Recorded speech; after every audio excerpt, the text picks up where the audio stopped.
This is Full Squad. Rebel.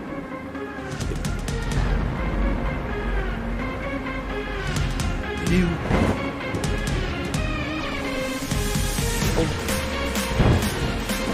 Gentle harm. Neat.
This is Full Squad.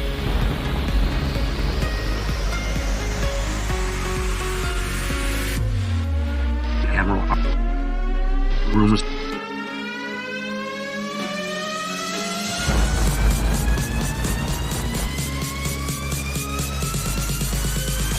He's up.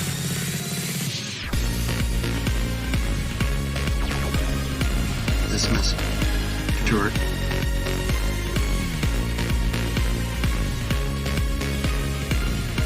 The mate.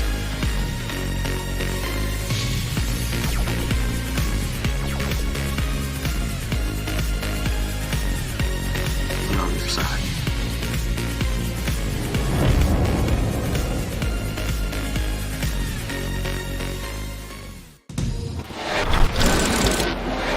Yeah, Gearbox, go ahead and kick it on over there. I think we're about ready to rock and roll here. Hey there. Hey there. Welcome back to the House of G, the home of the original geek and the original gamer, doggy. And yeah, so it is Monday. Hope you had a great weekend there. For the most part, I had a great weekend.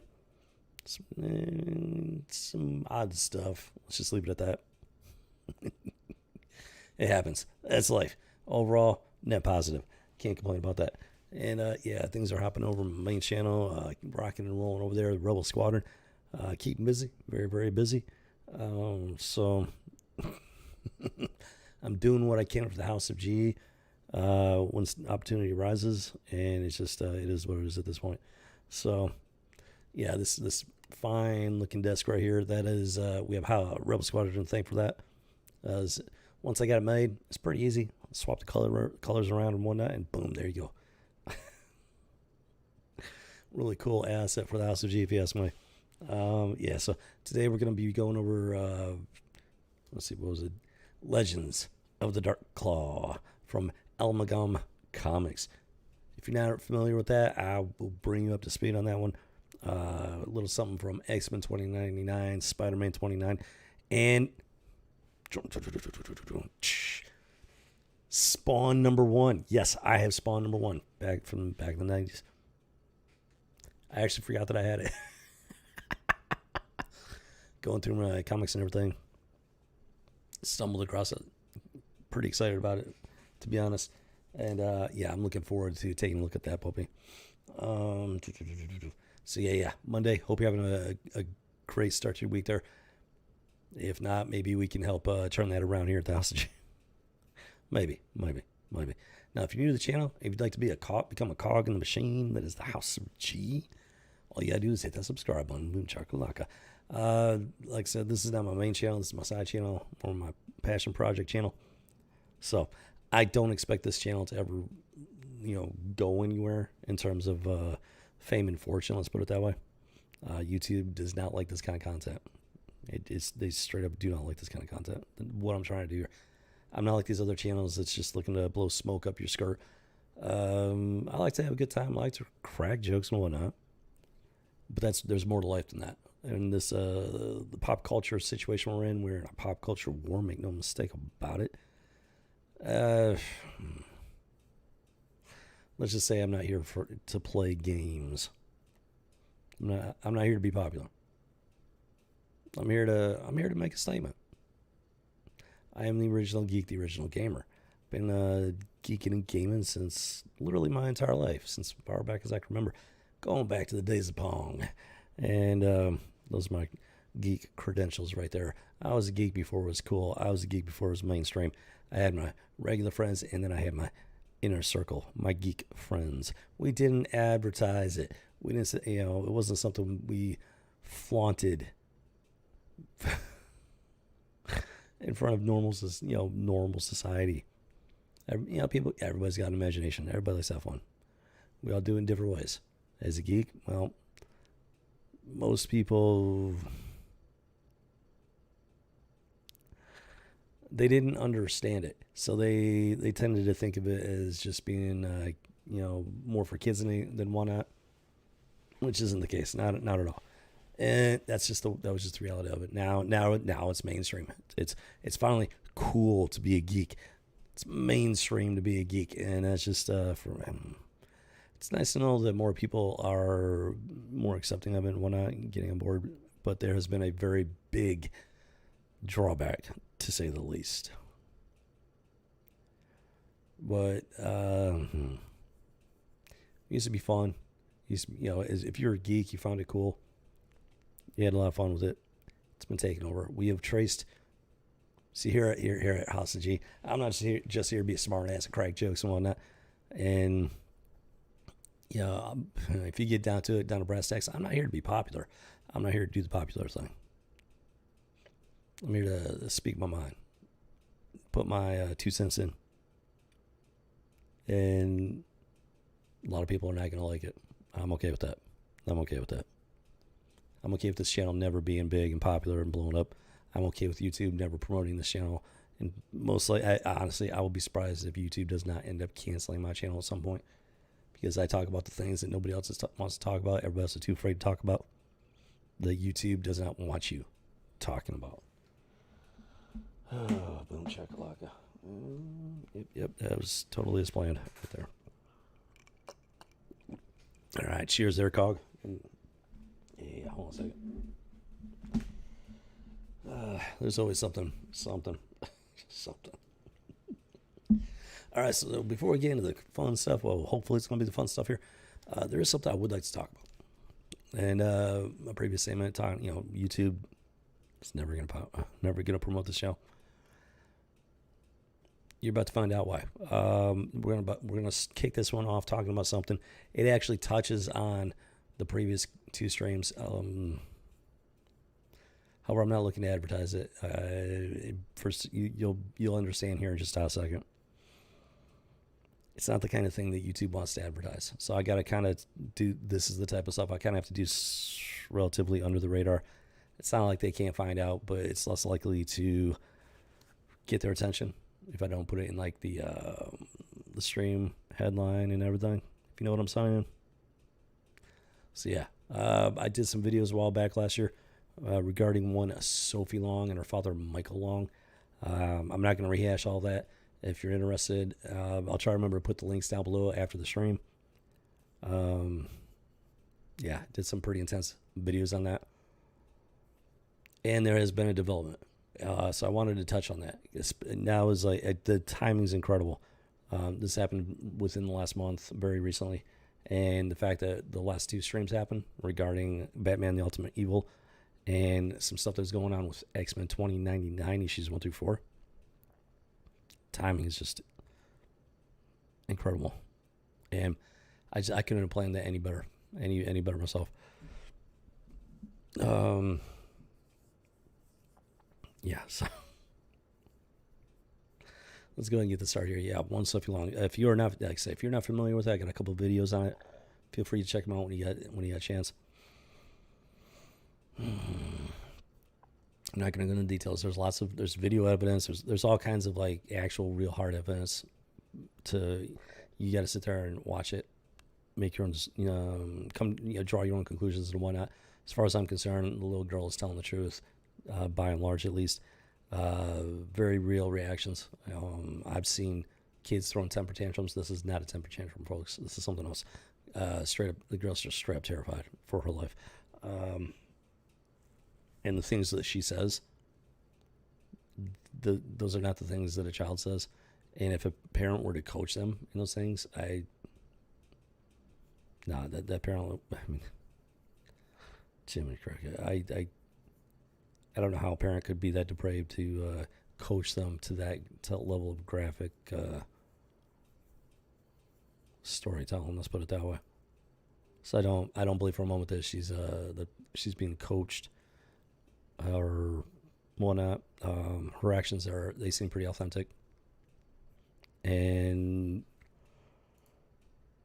there, it's just I've seen enough. There's a lot. There's too much. I'm not going to go over it again.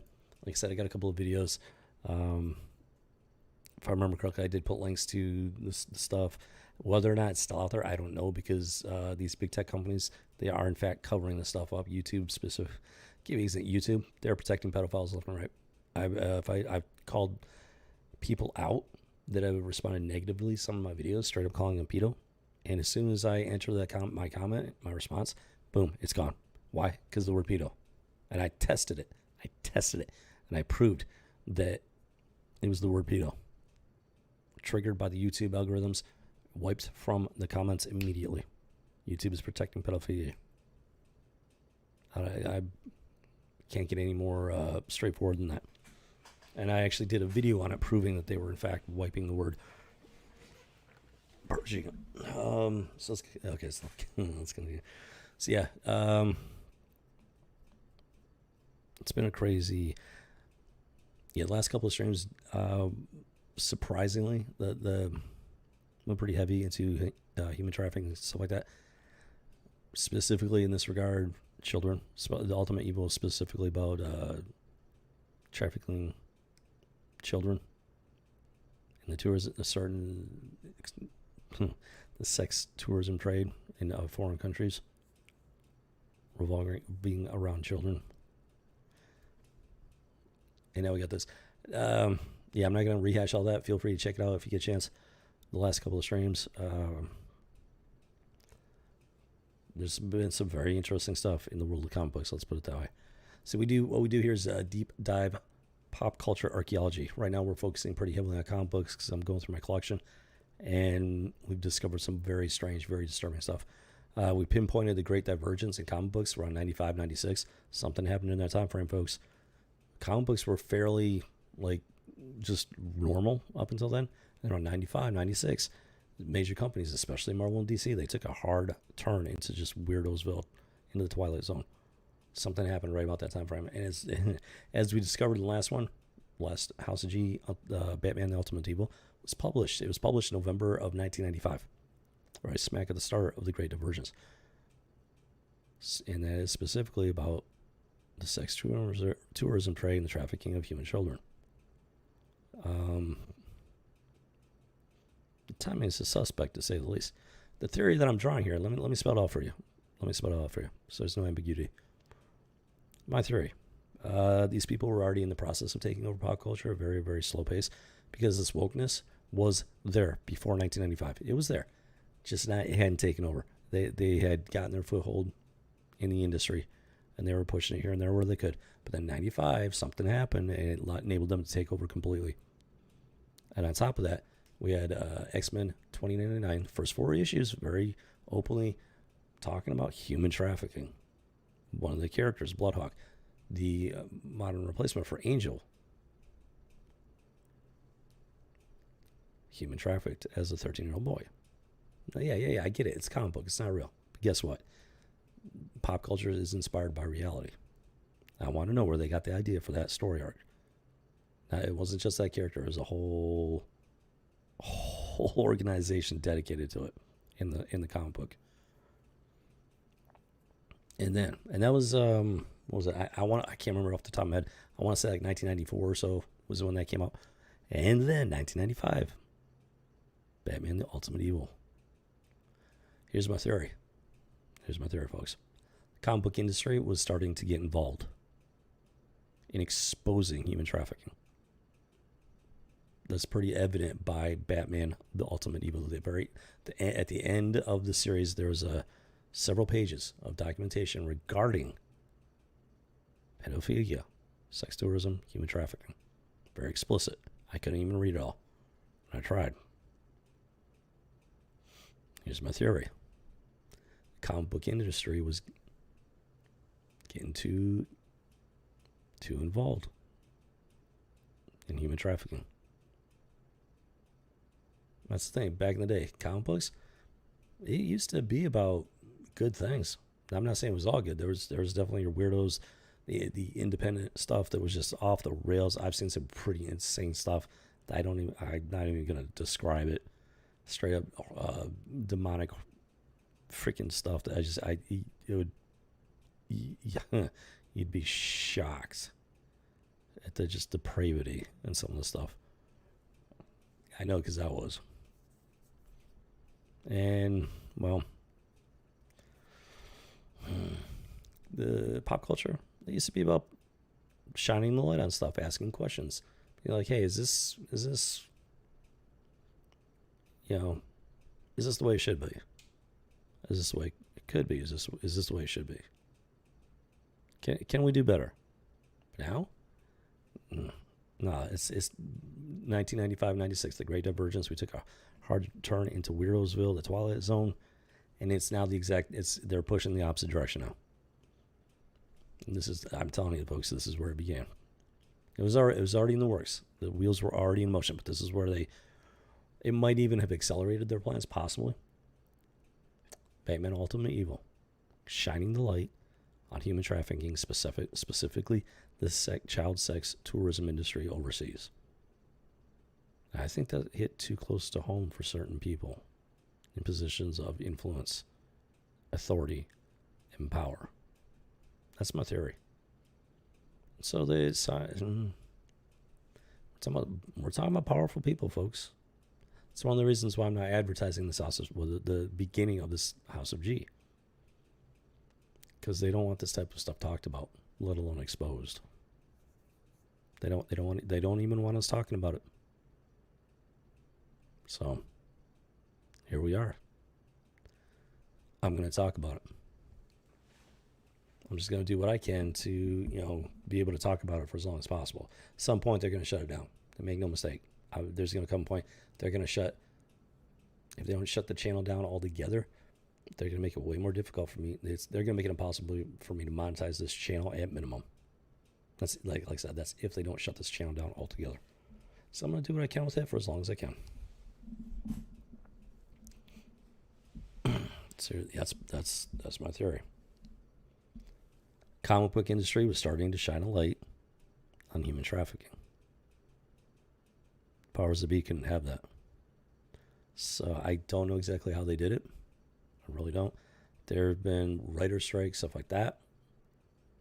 Other events, stuff that needs to be researched, stuff that needs to be looked into. I haven't had the chance to do it, and at some point I will. Something happened, folks. Something happened around 1995. They changed things in a big way, in a bad way. I'm really starting to think that The comic book industry getting involved in shining light on human trafficking was a catalyst for speeding up their agenda. Because something happened in 1995. And they took over. It still took them a good 25 years to get to this point. But make no mistake, they took control in 1995. In a bad way. And now we have this stuff going on today, such as with Sophie Long and her father, Michael Long. So let's go ahead and segue into that right now. Let's see here. 1 second. Boom. So, like I said, this is something I've been following for a full year now at this point. And over the last few days, I stumbled across an update. Let's start off with an article here from the dailymail.com. Exclusive. Wherever Sophie is, she's safe with her father. Grandfather of abducted. I don't know how a father can abduct his own child, but okay. Abducted 10-year-old says her dad had no choice but to take her after he was banned from contact and fears of abuse by mother's fiance. I don't know how well you can read this. Hopefully you can read it well enough. Let me see if I can.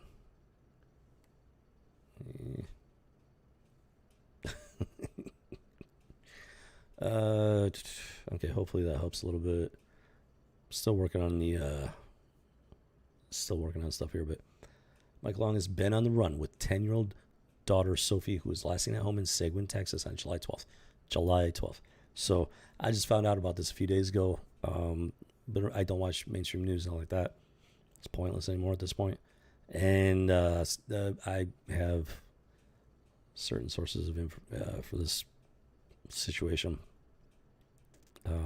It led me to this article, and it is in fact in the public spotlight, which is a little surprising because these people work very hard to suppress this stuff. And let's see here. The young girl sparked the Stand With Sophie online campaign after she was filmed screaming for help at a custody handover last August.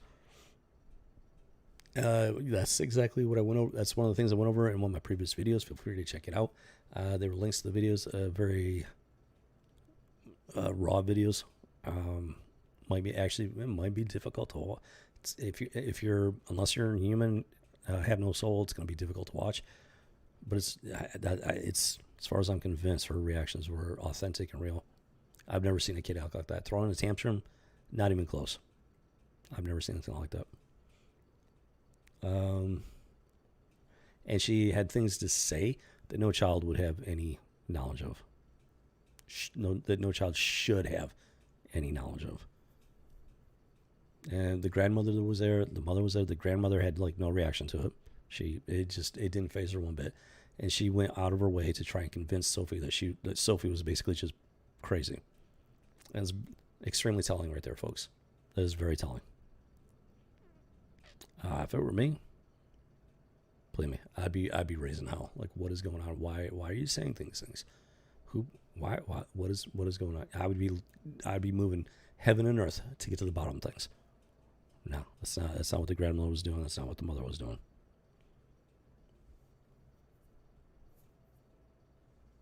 I mean, the grandmother was literally trying to get Sophie to think that she was basically just crazy or something. It was very chilling to watch it. She wasn't even trying to blame the father. She was trying to make the girl, Sophie, think that she was nuts. I mean, that's just, that's unfathomable. I can't, I don't even. But like I said, previous video, the 2 videos I did leave links. I don't know if the links are still good or not. I'm surprised that this is even up here on the internet. Let's see here. DailyMail.com revealed that Michael took off with Sophie after a July 7 court order handed custody to her maternal aunt and banned him from contact for 90 days. That's what triggered this. He's been fighting for years. No, folks, understand something. The situation's been going on for years. Sophie's 10 years old. She has 2 younger brothers, and they're also smack in the middle of this. But they're so young, they're not able to.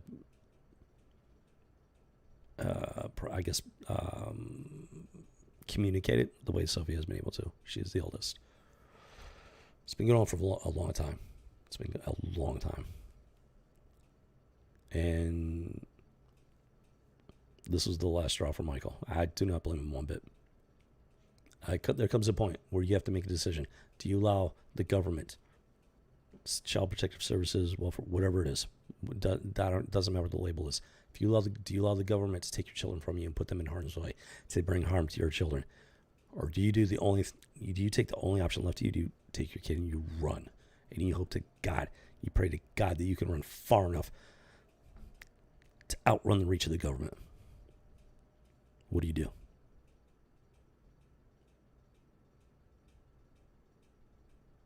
I don't blame him. And I pray to God that him and Sophie are safe, and he's able to keep her safe for as long as is necessary until this gets fixed. And I'm not just talking at in their specific situation. The system in general is compromised. It all needs to be torn down, burned down, rebuilt.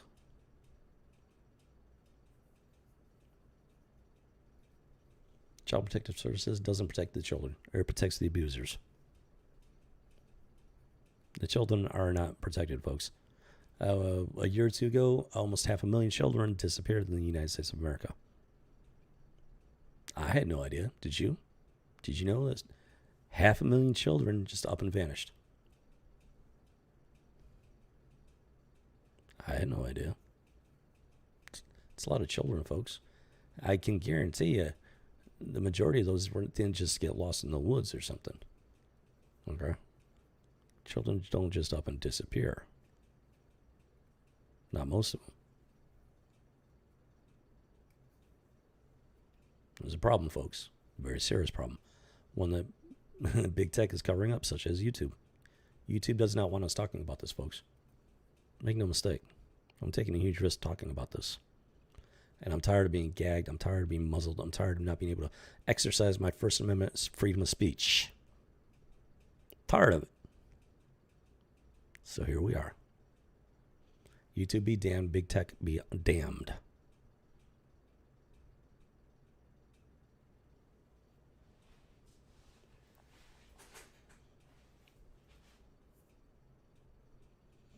So Michael's he was forced in a situation. He had no choice. Took his daughter and ran. He ran. I have no idea where he is. Nobody does, and I pray to God the government never finds him. There are videos of her. He was given so when she was in her mother's custody, he was given he was able to video chat with her. There was one chat in particular, exceedingly disturbing. There was not supposed to be any men in the house, but there was somebody off camera telling that little girl what to say. And it was not her mother. You could hear a man's voice. In direct violation of the court order. The little girl was visibly terrified, visibly spooked, visibly afraid. Yeah, there are fools out there, idiots, that will sit there and make all kinds of excuses. Don't believe your lying eyes. Don't believe your lying ears. I'm over it. I'm over it. I'm done feeding these trolls. I'm done feeding these fools the attention. They just want attention. They don't care about the truth. They don't care about justice. They just want attention. I'm done giving it to them.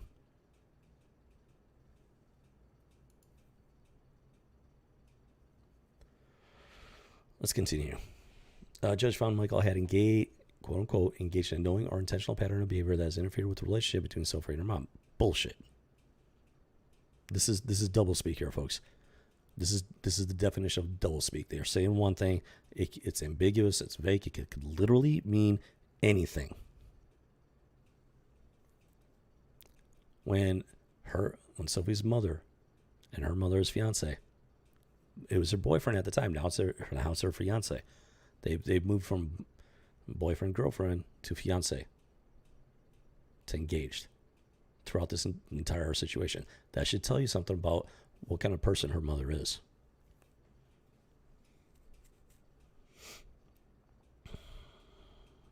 And the judge, a while back, the courts actually told the mother, this man is not allowed near your children. And now she's engaged. That was when they were boyfriend girl. Now she's engaged. That should tell you something about this woman, folks, and the people that she has chosen to build relationships with.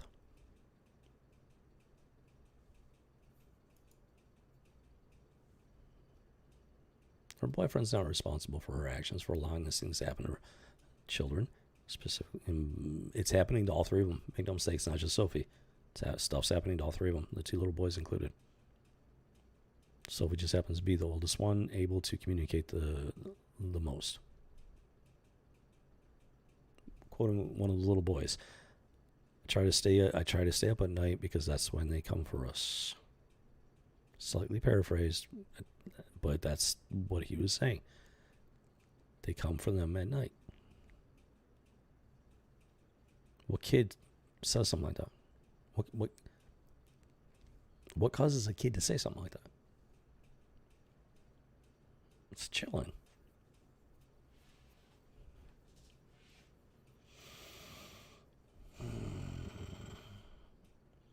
And yet, a judge found that Michael had, quote unquote, engaged in a knowing or intentional pattern of behavior that's interfered with. Well, good. That's his job as a father, to interfere with a destructive and harmful pattern of behavior. That's what the judge leaves out. The judge leaves out the fact this is a destructive and harmful pattern of behavior on the mother's part. Yes, Michael knowingly and intentionally attempted to disrupt the harmful and destructive pattern of behavior. This is what they do, folks. They play games with words.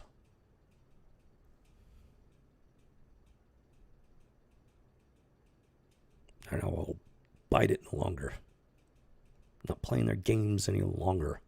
This is why they try to censor you, folks. Words have power. Knowledge has power.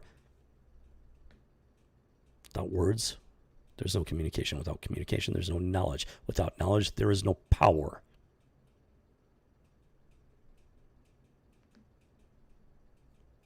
Which is why they're fighting tooth and nail to censor those of us that seek the truth. To shut us down, to shut us up.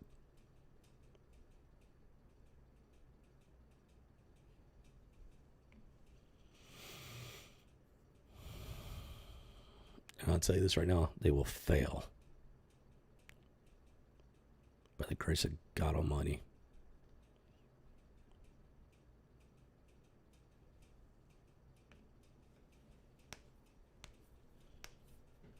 Hey there, Remy. Welcome back to the stream. We're starting off with a bang today.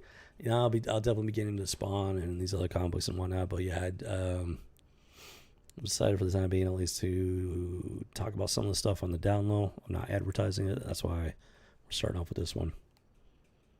I don't plan on taking up a huge amount of time, but I'm getting kind of a rant here. Hope you had a great weekend. Hope you're having a good Monday there. Like I said before, just jumped in. Figured, had a feeling. I've actually done a couple of videos on the situation regarding Sophie Long and her father, Michael Long. There's been some updates within the last few weeks. I just wanted to touch on it before. I don't sit here and make videos on this constantly and stuff because, I mean, this stuff takes time, and it's just a lot of time. There's great periods of time where nothing happens, and then something new, and then nothing, and then something new. And this happened within the last few weeks. Michael finally, the courts tried to take custody away from him. He felt, well, there was nothing. He had no choice. Is either allow the government to take his child away from him and place her in a harmful situation, or take his child and run. So he made the decision to run with his daughter. I don't blame him. Not on the evidence that I've seen and heard. That is the rundown. So if you get a chance, if you feel like it, check out the videos. If I can remember to at the end of the stream, I'll actually put the links to those videos in the description and everything.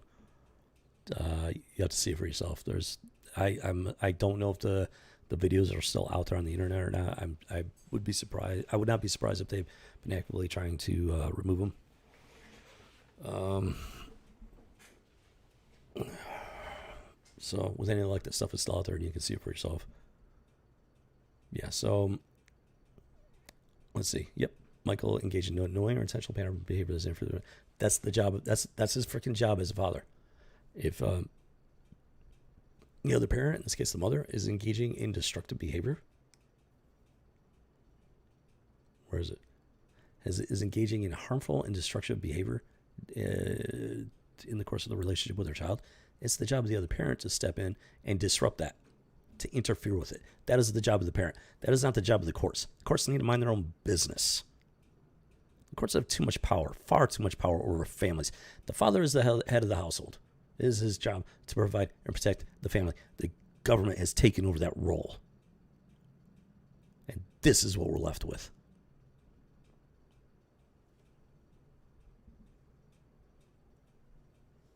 Until it gets to the point where the father has no choice but to take his child and run and pray to God that the government doesn't catch up.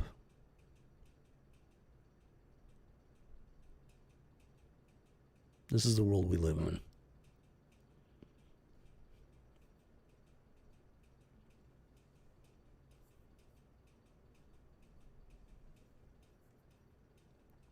I don't blame them either. Not one bit. I pray to God that they don't find him. Not after the evidence that I've seen and heard. We're going to get into some new stuff here. Let's see. Speaking of Michael's father, John, said his son had no choice because he fears he will be returned to an abusive environment. That, from what I've seen, that is the truth. First of all, while people don't know where Sophie is, she is safe and with Michael. I do believe that Michael loves his daughter. His daughter loves him very much. I believe that he's doing everything he can to protect his daughter. I'm sorry for them. Sending prayers up. Thank you, Rami. They need all the prayers we can send them.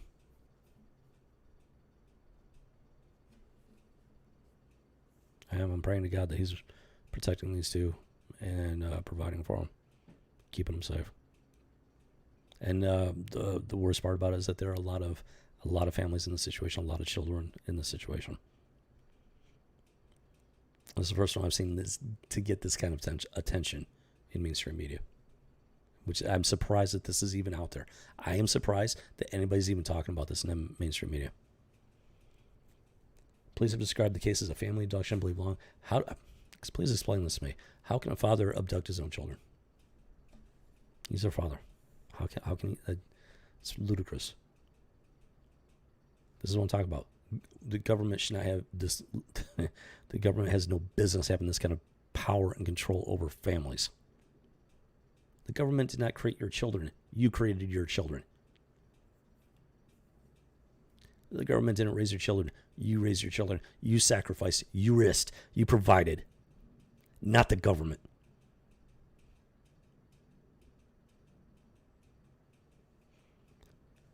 This is why I'm doing my best to fly under YouTube's radar as best I can. I'm not advertising this because they will shut this down. Let's see here. Father custody was handed to her maternal aunt, which is not a good thing. Her maternal grandmother, maternal aunt. That means aunt on her mother's side. That is insane.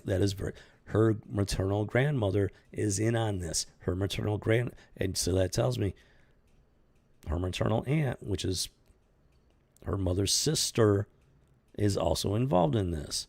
There's absolutely no reason whatsoever. Why would they give it to the mother's sister? It makes no sense. It makes no sense.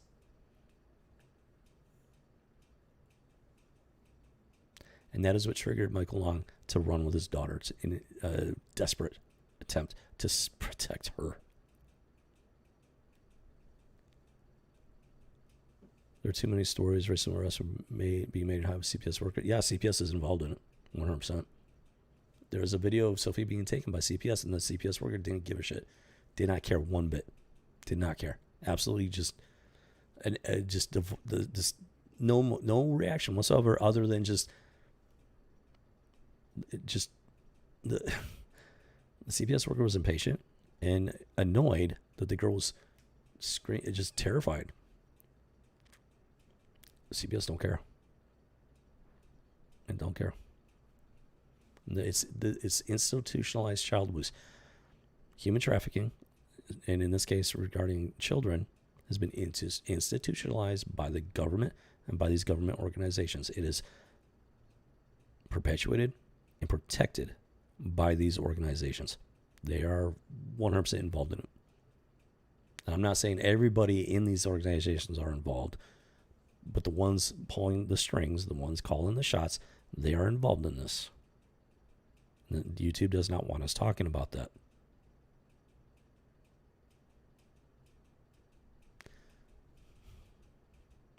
I just learned about this new information within the last few days. My plan was to talk about the comic books, and that was pretty much it. Maybe a little bit of the pop culture stuff.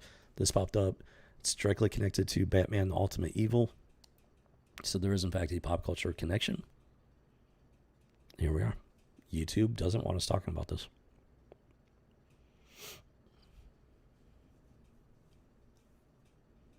But yeah, it's institutionalized. The abduction and trafficking of children has been institutionalized by government organizations. I'm just putting it out there. I'm done beating around the bush. I'm done being gagged. I'm done being silenced. Government organizations are actively involved in the abduction and trafficking of our children.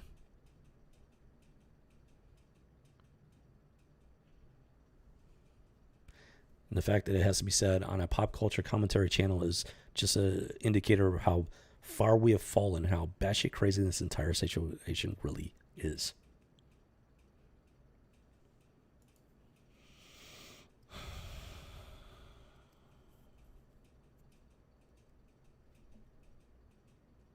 And yeah, so there's Michael and his father, or his daughter, Sophie.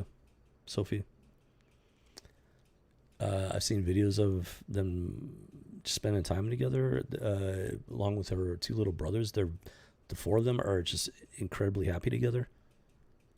How many have been silenced over CPS rape, kidnapping children? I'm afraid to ask. It was a year or two ago. 500,000 children were abducted, disappeared in the United States. 500,000 disappeared in the United States. And I guarantee you the vast majority did not get lost in the woods. Kids don't just up and disappear. Say, do the math. They're there. I've seen videos of these two together, plus her two little brothers, happy, joyful, just having a good time together, just happy. And this little girl screaming bloody murder because she does not want to go to her mother's. Now, we're not talking temper tantrum. She was terrified, pure terror. And the stuff that she was saying, the words that she knew, the descriptions, no. That's not stuff children are supposed to know. And the grandmother's reaction, I mean, that just tells you what you need to know. And there's the Texas missing persons thing, and that's another thing. This is happening in Texas. Texas is supposed to be like the biggest, baddest, strongest bastion of freedom in America, and this is happening in Texas. Let that sink in. This is happening in Texas. I expect this in California or New York, not Texas.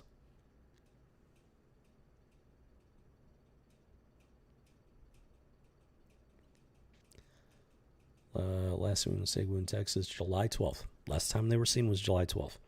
So not quite a full month, about 3 weeks. I'm just learning about all this within the last few days. Yeah, his father has been very supportive. His father, Sophie's paternal grandfather. See, the maternal side, there is something broken and wrong with the maternal side.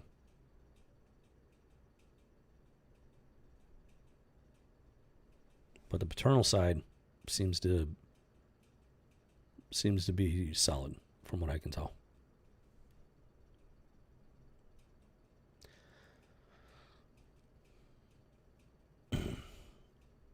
because yeah, I'm not going to rehash the stuff I already talked about. I got a couple of videos on it. Feel free to check them out.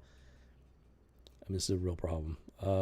We do not want her to go back to the abusive environment she was in. The court has attacked Michael, but not addressed the drugs and sexual assault because the kids were drugged, and they have the hair samples to prove it. Those little boys were given cocaine.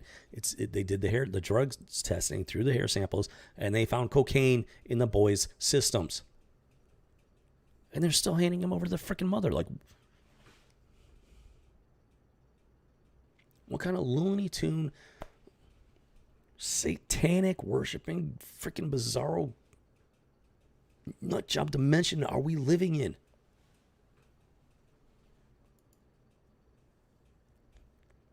These government organizations, including the family courts, are complicit in the abduction and trafficking of our children. Plain and simple.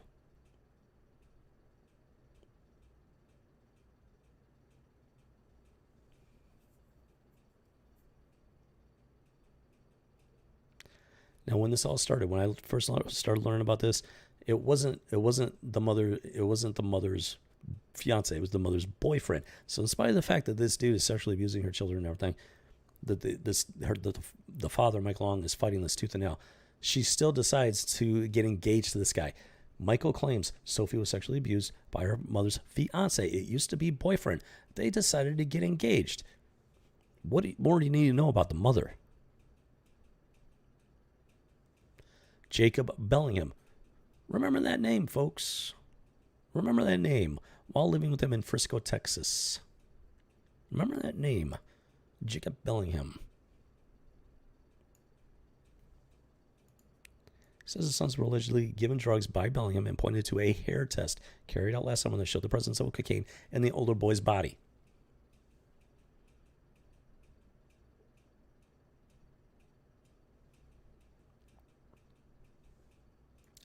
Words cannot express the sheer just insanity. It cannot express the sheer insanity of this. And check this out. Daily Mail, they got all these weird articles on the side. Let's go up here. Where'd it go? Hold on. Let me see if it's still there. Miley Cyrus flashes her underboob. Wow. Okay. Can anybody say slutty? That lunatic. I freaking cricket. Oh, just weird stuff. Weird stuff. Lots of women in bikinis and lingerie. GQ. Something about Grammys. Nobody cares. Matt Damon, give me a break. Don't get me started on him. British royalty. That's to be expected. It is the Daily. Another chick in bikini. Chrissy Teigen, pizza lover. Everybody knows she's a pizza lover, meaning pedophile. Oh, look, she's a front. She's there on the little side feed. Fascinating. This is what they inundate you with. This is what they're about, which is why it's confusing as to why they're even talking about Michael Long and Sophie Long. This is pretty much the antithesis of what they got going on over here. It's very strange. I'm not really understanding it because they're not blatantly painting Michael in a bad light. Actually, not nearly as much as you would expect. This is very strange that this article even exists.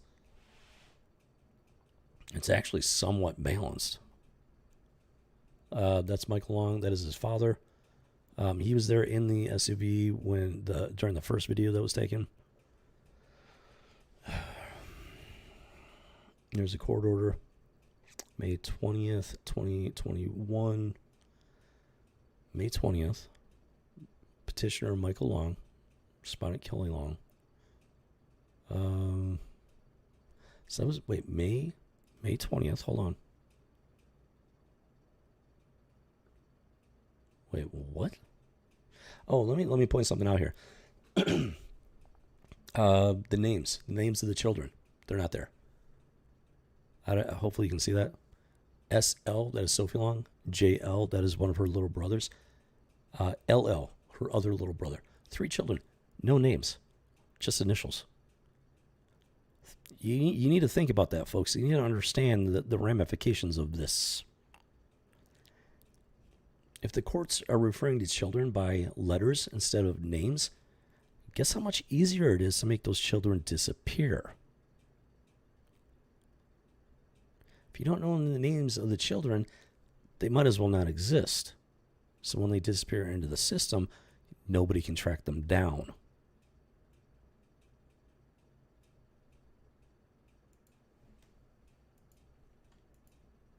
You need to think about these things, folks.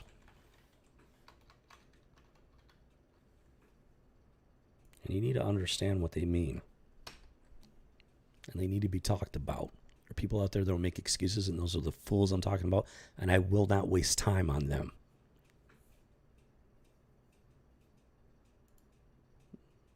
Nowhere in the Bible does it say that I have to waste my time on fools. Official court documents, the names of the children don't appear. The names of the children don't exist, meaning the children might as well not exist. And this is by design. All under the guise of protecting the children. This is what they do. They cry, protect the children. The government doesn't give a rat's ass about your children. The only people that care about the children are the parents. In some cases, one parent. The worst of cases, neither parent. I can guarantee the government will never care about the children.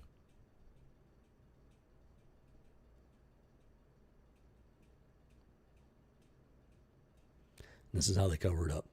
They erase their names. They erase them from existence. So like when they disappear for good, nobody can track them down. Nobody can say, hey, where did this child go? What child? All I have are a couple of letters. This isn't a child. It's just a couple of letters. I can't help you there. Sorry. Poof, they're gone.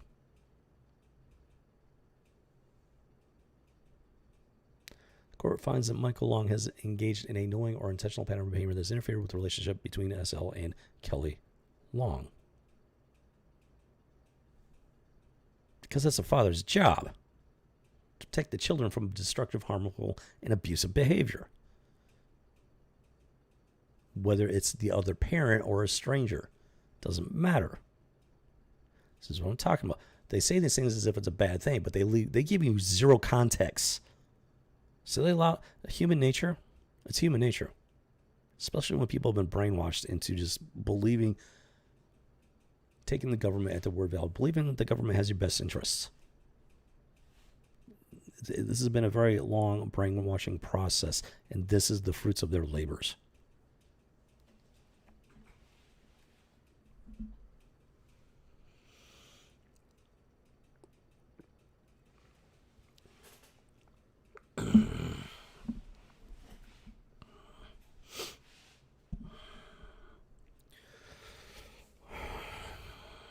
I have a nephew.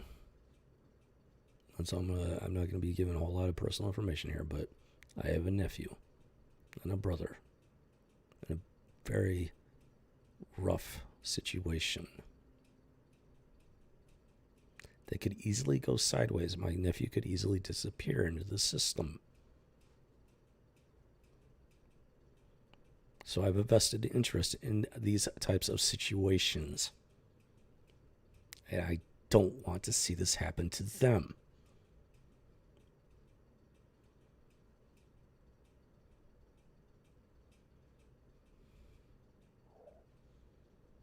That's all I'm going to say on it. Because that's already too much more personal information than I ever intended to give.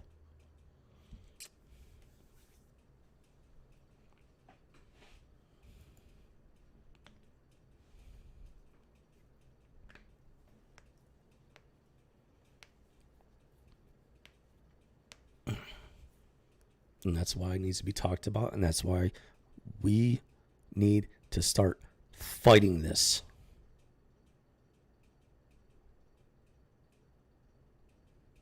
Stop letting the government set the narrative. Stop letting these organizations set the narrative. Stop letting these strangers set the narrative that did not create your children, did not give life to your children, did not risk, sacrifice, and provide for your children.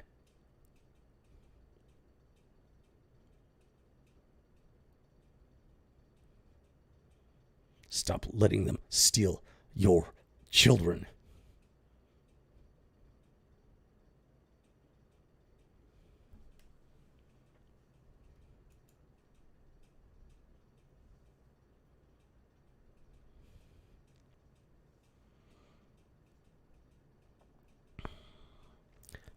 YouTube doesn't want us talking about this. Let that sink in. I have to fly under the radar because YouTube will shut this channel down. Let that sink in.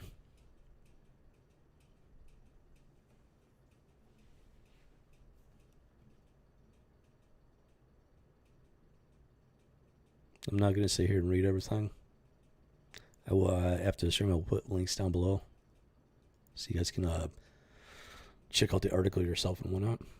But yeah, what it boils down to, they were gaslighting Michael Long using very completely vague and ambiguous language that literally had no real meaning without the context. If you look at the context, you realize the courts are fucked up. The courts are complicit in this evil.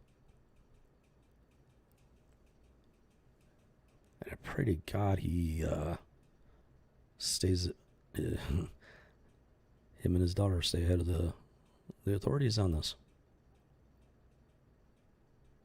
Until if and when this house of cards finally gets burned to ash.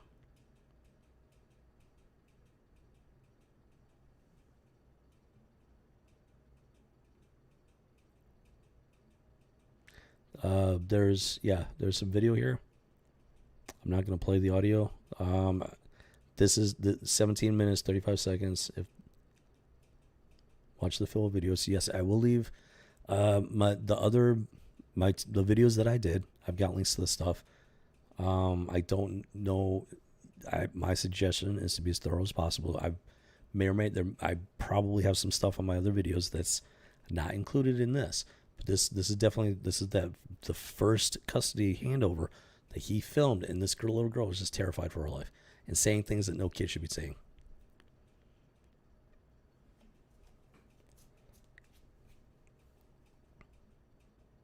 I will leave it down below. And she was actually injured.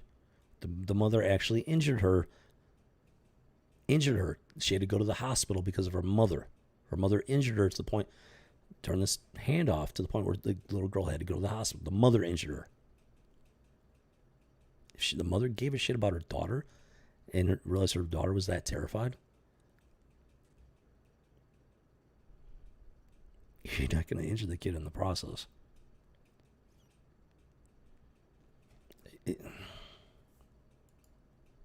Mother just didn't give a shit.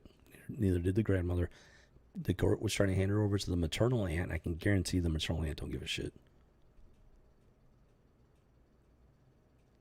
This stuff is generational. That's the thing. You gotta understand something, folks. This stuff doesn't just happen. It's generational. There's Sophie and her little brothers. Make no mistake, the brothers have been abused as well. Sophie, as far as based on what I've learned about what Sophie has had to say, it sounds like Sophie is taking the brunt of it, but the boys have been abused. The boys are also in danger.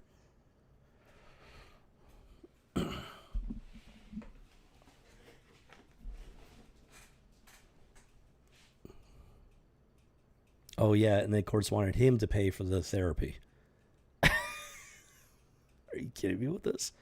See, if you bankrupt the parent that's trying to protect the children, they can't protect the children.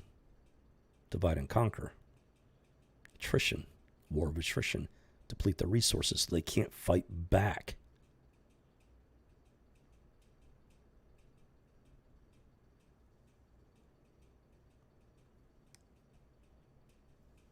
He had no choice. He was spending everything he had trying to fight for his children. and they were in the process of bankrupting him, depleting his resources so that he couldn't. Let that sink in, folks.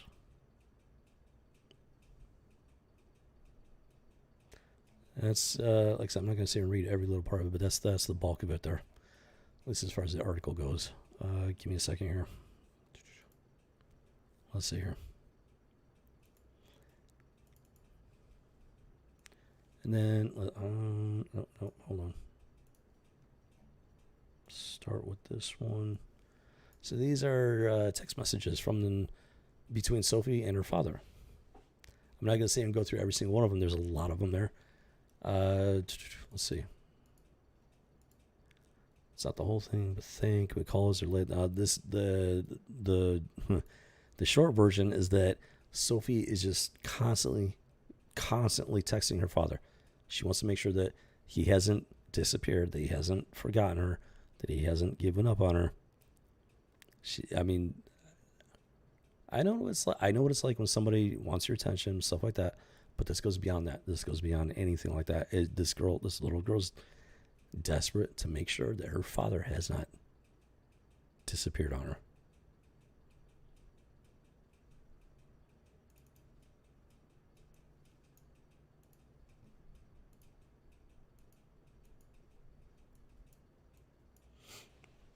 I love you forever.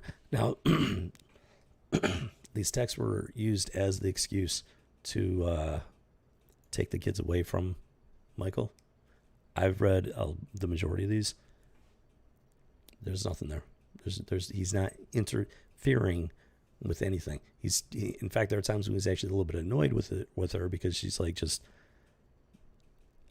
maybe it was a point where he didn't quite understand what was going on, but there are points he's like, you can tell he's getting exasperated. It's not because he doesn't love her. It's not because he's not trying to protect her, but there are times when it's just like she's just like blowing up his phone and he's trying to, but beyond, so that's not a father that's coaching. There's nothing here. He's not coaching her for anything. There's zero coaching here. This is a little girl that's terrified, wants her father. She wants to be with her father because her father loves and protects her, unlike her mother and her mother's boyfriend / fiance. This girl's terrified.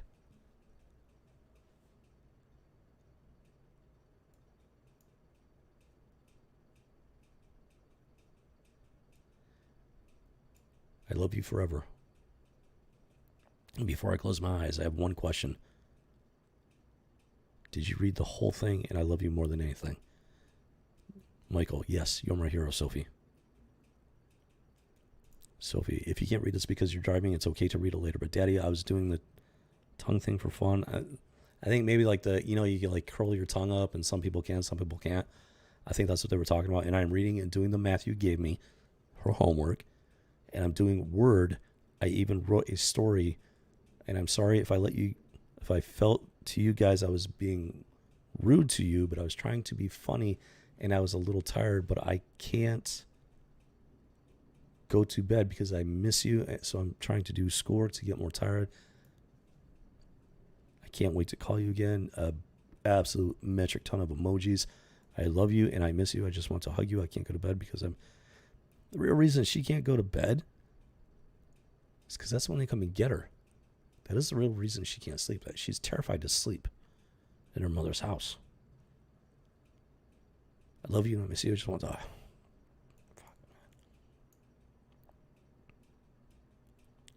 Just can you tell me you're safe? She's so terrified that something's going to happen to her father. Because if something happens to her father, guess what? All she has left is her mother.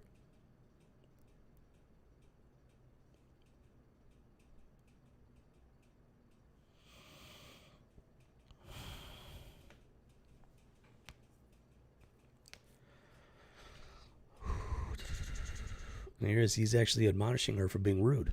This is not coaching. This is a man being a father.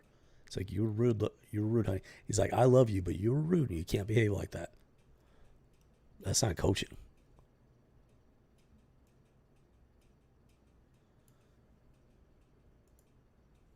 Where is the little Thing. Oh. Gotta do that first. I don't know why. Okay. Whoa, what did I just do? I don't even know what I just did there. Holy crap, really? Okay, wrong. Okay, I'm not used to doing this. Let's see. That was just the first page. Okay, there we go. Let's see here. Daddy, when are you coming home? We'll be home in a little bit. What's up, baby? That's the dad talking. Sophie, Daddy, when are you coming back? Where are you? I need you. I want you. And why don't you answer my calls? What's up? I mean, she's just terrified. She's terrified he's going to freaking... He's the one protecting her. When are you coming home? When are you coming home? When are you coming home? When are you coming home? Not delivered. Some of them did not get delivered, but then when are you coming home? When are you coming home? When are you coming home? When are you coming home? When are you coming home? When are you coming home? When are you coming home? When are you coming home? Just, this girl's fucking terrified, folks. This little child is terrified.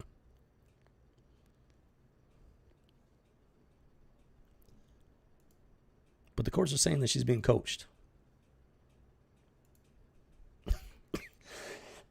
Like, what kind of freaking lunatic makes that kind of claim on this? When are you coming home? When are you coming home? When are you coming home? When are you coming home? When are you coming home? Answer. When are you coming home? This girl's terrified, folks. This girl's terrified out of her mind. This is not a temper tantrum. I've seen kids having temper tantrums. Not even close. It doesn't even come close to this.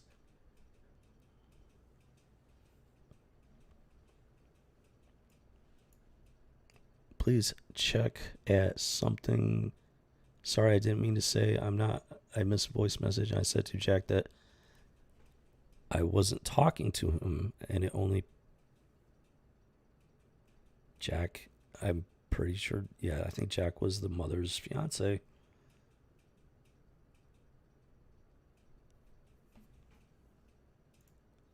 Michael, can you ask Courtney? Sophie, Daddy, say something. Just, this girl's terrified, folks. She's terrified, out of her mind. Okay, this is not a temper tantrum, folks. This is not some kid just not getting what they want, and like, this girl is terrified. This is terror, fear, legitimate. This girl's terrified out of her mind. And the courts have this. The courts have this information. They have this evidence. They have the text messages. They have the video. And guess what? They still side with the mother, with the abuser, her boyfriend / fiance. Let that sink in, folks.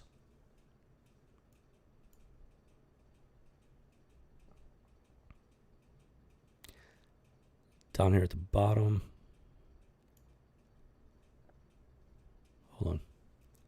Text number 3. Text 4. Hold on. Let me hold on.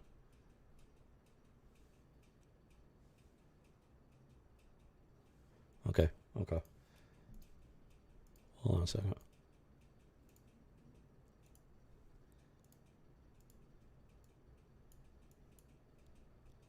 Sophie, Kara, I just want to be able to walk around, go to the bathroom without being in screeching pain.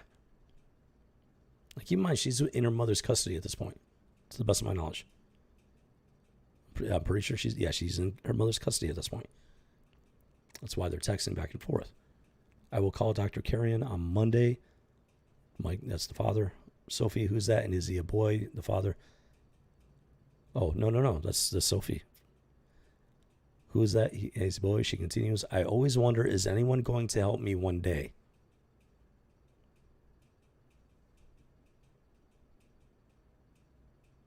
My answer, no, because you're an actor. What?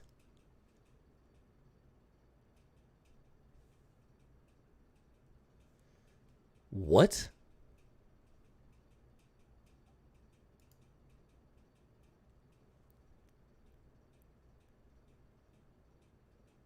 What?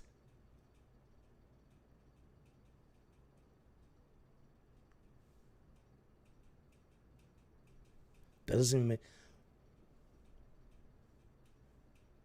Where would that even come from? Who's calling her an actor? Somebody's calling her an actor.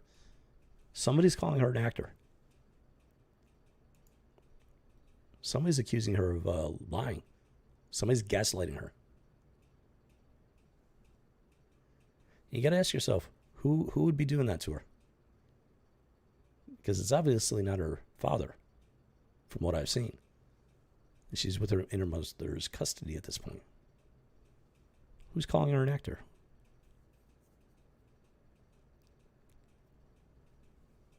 You think about that. You think about that for a while. Michael, a doctor I know, Sophie, last month, you said that someone was reviewing my records and I was going to get help in a couple of months, but guess what? Still waiting. I don't care how many blood draws or shots or anything. I just want to feel better. Or pee samples, stool samples, anything. I don't care. I just want to be able to walk around, to go to the bathroom without being scratched.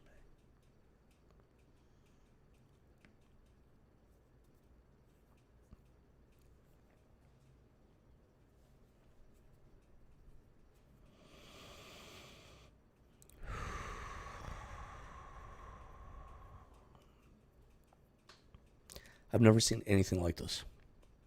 I've known kids my entire life. Big family. Lots of cousins, nephews, nieces. Stuff like that. I've never seen anything like this in my life. And I've had some, there have been some kids in the family, spoiled rotten little snots. Loved them to death, but they were spoiled as shit. Nothing like this. Not even close. So astronomically different. This is not normal, folks. This is not coached. And the courts decided otherwise. Think about that.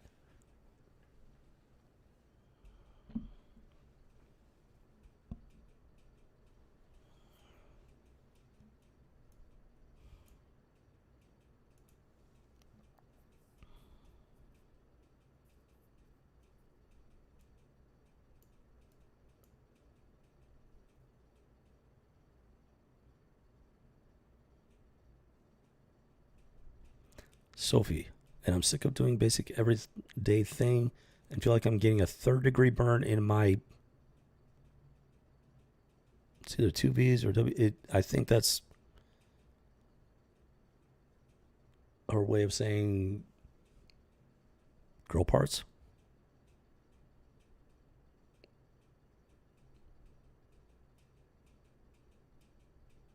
Because she's a kid. Kids don't. Especially if they're raised right, they don't say those words. There's no. I think she's 10 years old right now. 9, 10, something like that. When she sent these, maybe 8, 7. I'm not sure when exactly she sent these.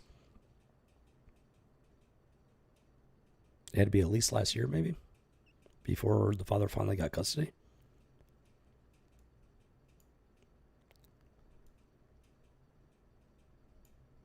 Every 15 minutes, Sophie. Michael, you need to go to sleep. Sophie, please come home. Please come home. Please come home. Please come home. Please come home. Please come home. Holy fucking shit. Michael, stop. Sophie, text me in a bit. Michael, why did you just call me like 7 times? Does this sound like a father who is coaching his daughter, folks?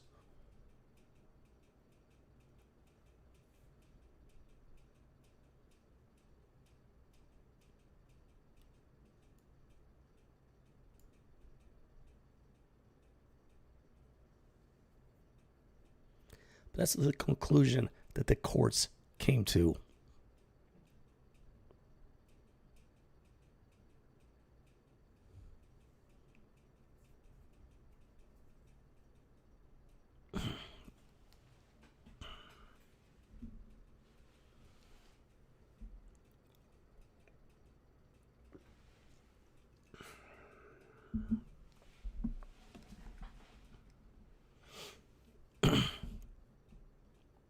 And this is in Texas, folks. Texas is the one that likes to brag about how American they are, how patriotic they are, how they don't roll over for anybody. But this lunacy is going down in Texas.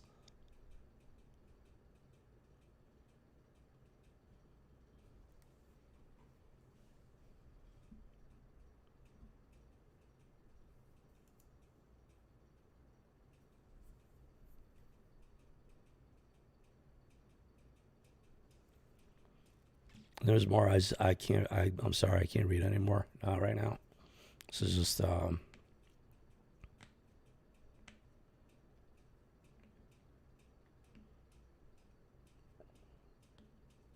Fortunately, I don't think it's necessary.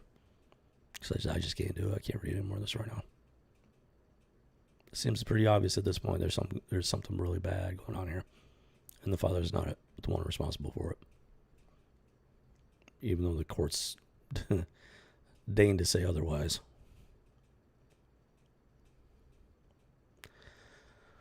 So I pray to God that Michael and Sophie stay one step ahead of the government.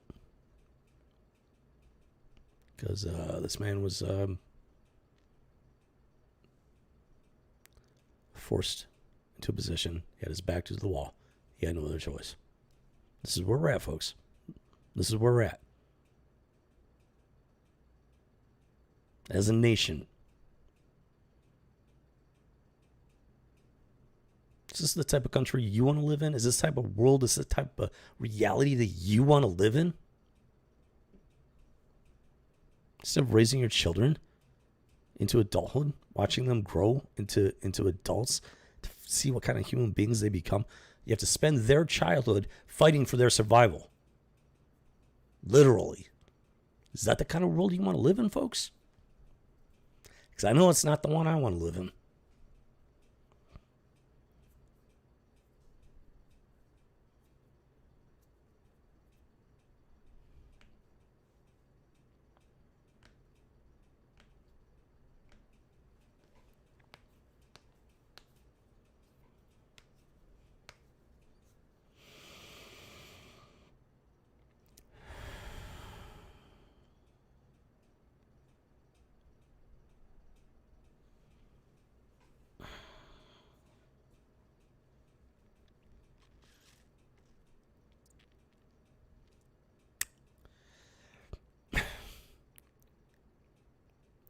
I'm just trying to...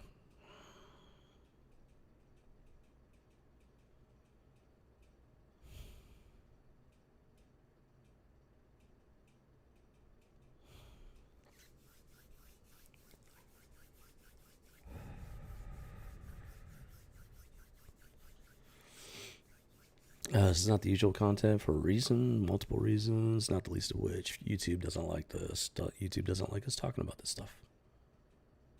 They don't like us talking about this stuff. And in case you weren't aware, the big tech, YouTube, Google, Twitter, Facebook, they're all working on a plan. So if you get banned from one, you get banned from all of them.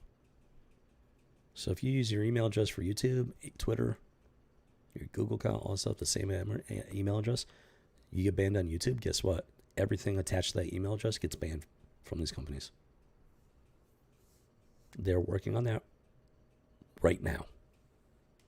So if this channel gets banned, anything attached to this email, gone. Think about that, folks. That is the risk I'm taking.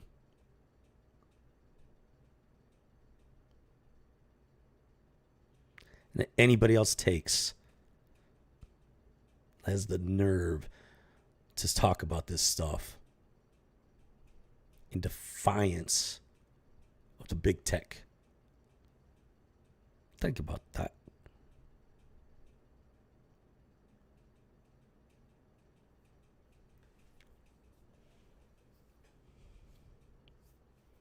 So we'll see how long this channel lasts.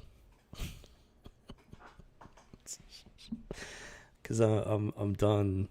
I'm done. I am done giving away my rights.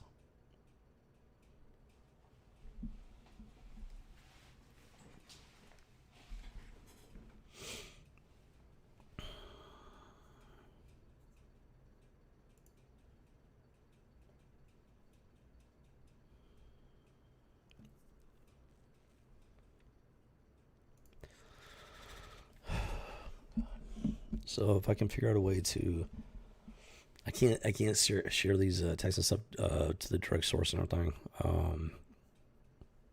for reasons. I got my reasons. If I can figure out a way to do it where I can link them, I'll see if I can figure that out. That way you guys can pull them up and read them at your leisure and everything. I can't read any more of those. It's just it's too infuriating and heartbreaking.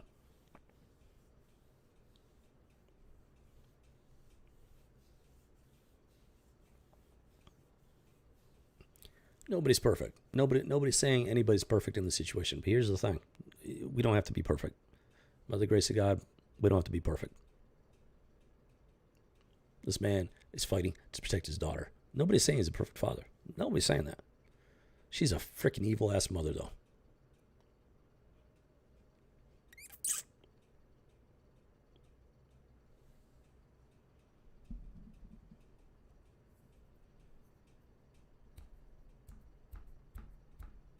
All right.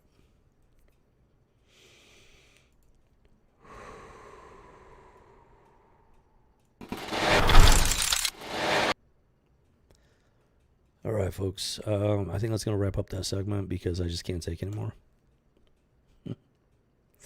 I mean, I don't talk about this stuff regularly for a reason, multiple reasons, least of which is YouTube will shut this channel down.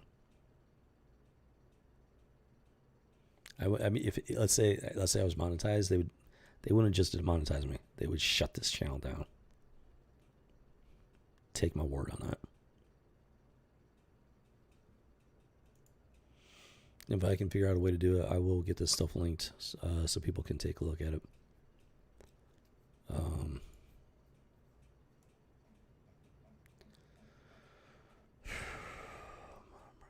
Yes, Michael and Sophie Long are on the run. Hiding from the government, hiding from her mother, hiding from her mother's fiance, hiding from her grandmother, from her aunt. It's generational. It's not just her mother. It's not just her mother's fiance. It's also the government. The government's complicit in this. Whether it be the court system, family courts, CPS, you name it. They're complicit. And it's been going on for decades. 500,000 children gone in 1 year. They didn't just get lost in the woods. It's a lot of children, folks. Children are our future. Without our children, we have nothing.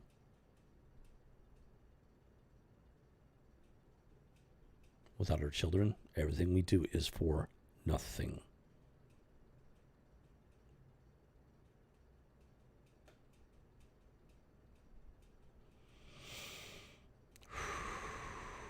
Okay, so.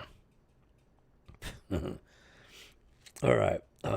Yes, we're going to wrap it up. Michael, Sophie Long, on the run, praying for them, praying for their protection, praying that they make it through this until this house of cards is finally burned to ash and the truth is revealed and they can finally come home.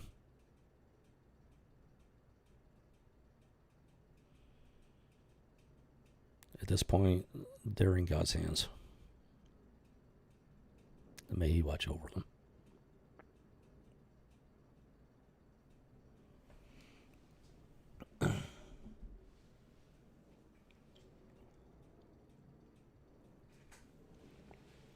Okay. Now, I don't know how I'm going to do this, but it's we'll move on to the next segment. This is Jimmy freaking Cricket, man. I don't even know.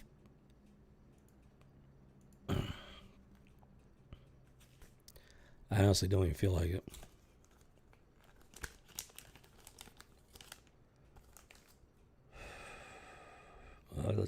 Let's go ahead and get started. It's back in the day. So we got Legends of the Dark Claw from Amalgam Comics. Now, if you don't know who they are, so keep in mind something. Last couple of streams were, this stuff is connected to pop culture. Like I was talking about earlier, the working theory is at this point, 1995, the comic book industry is starting to shine the light on human trafficking. Powers that be got wind of it. They could not allow it to happen. They could not allow it to continue. They could not allow the light to shine brighter. 1995, the Great Divergence, something went down. They took over. They had put people into place that supported their agenda. And over the last 25, 26 years, they've been running our pop culture straight into the ground.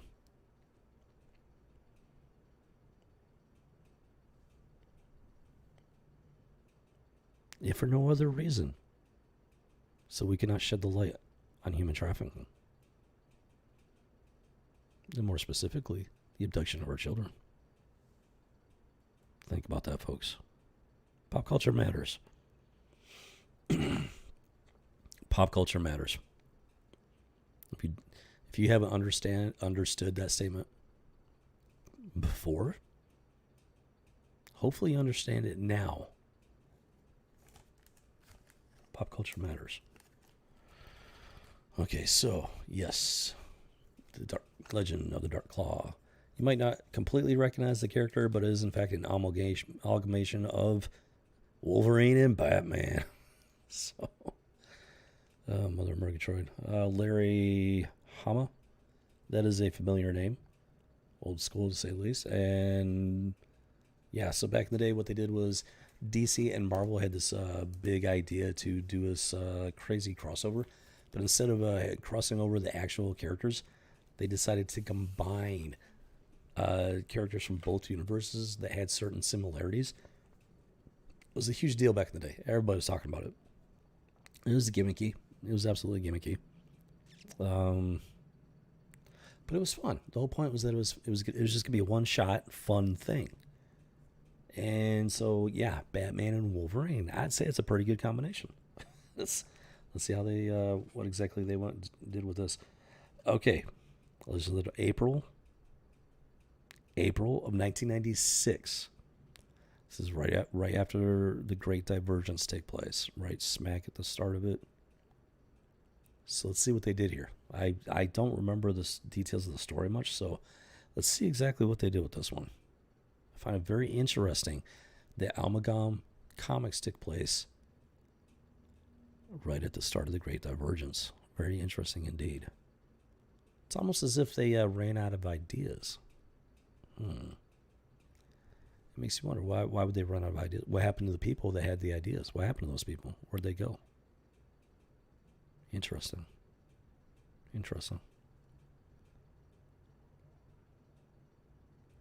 Black and white and red all over. Something about a character named the Hyena. So not only did they do the heroes, like smash them together, they did it with the villains too.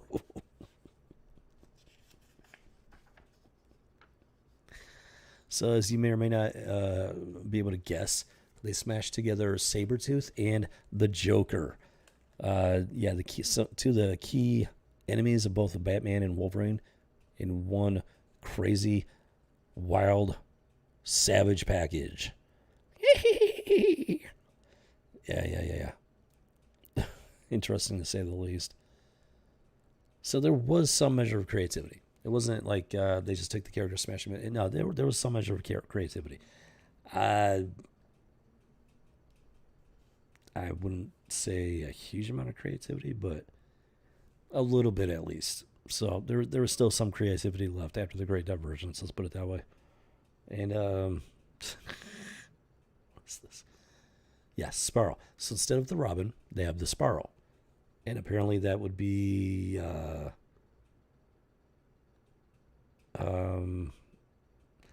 I want to. Okay, hold on. Let me. I think this is supposed. Wait a minute. Wait.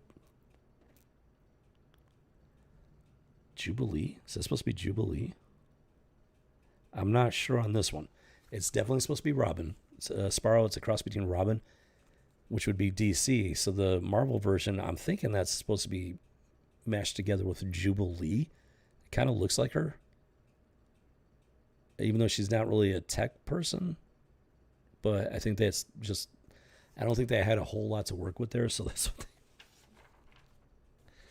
they... Mother Murgatroyd. And so here you get the big old splash page. Dark Claw versus the Hyena. Now, I don't think anybody expected this to be game changing or anything like that. Like I said, it was just meant to be fun. It was just meant to be fun. And from what I remember, it was fun. But we're looking at this with 2020 through a 2020 lens here. So let's see what we uncover here that we didn't see the first time around. At least that I didn't see, at least. Let's see. Boom, boom, boom. There's 7 C's in the world or something like that. I think I just used up all of them.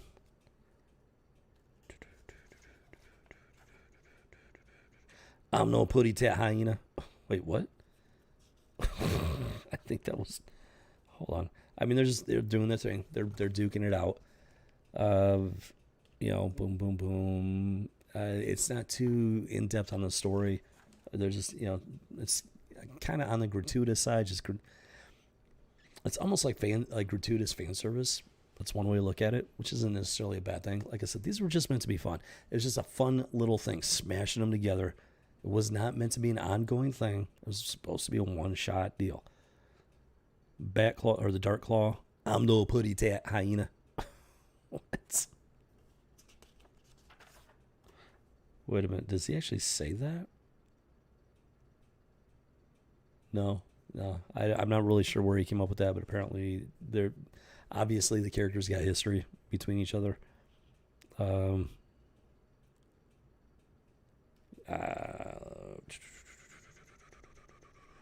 Yeah, so he basically leaves for the chopper and everything. The Sparrow's flying the chopper.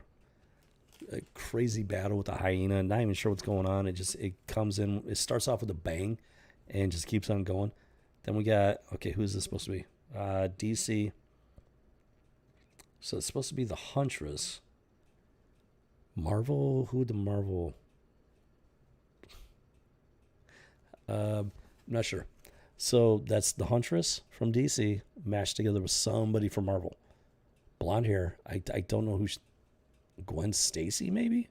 Like a Spider Girl type of. I don't know. Not sure. Well, hold on. Batman, Wolverine. You would think in terms of Wolverines. I got no idea. I got no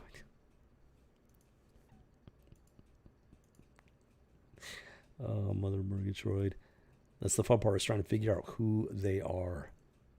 Who they're supposed to be. Yeah, that's the fun part.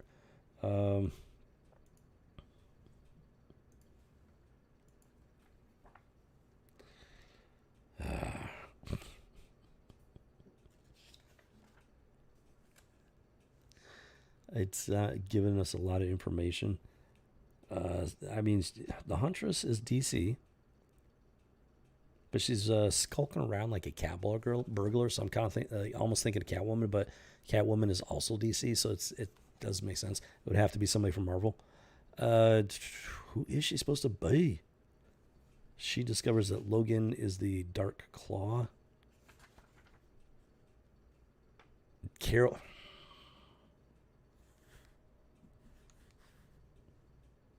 Of course.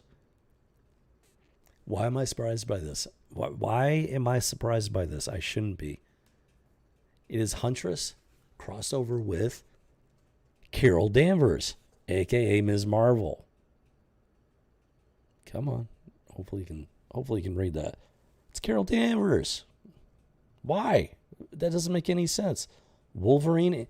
What does Wolverine have to do with Carol Danvers? Can somebody please explain this one to me? I have no idea. Mother Murgatroyd. I don't know. Here's why it's such a shock.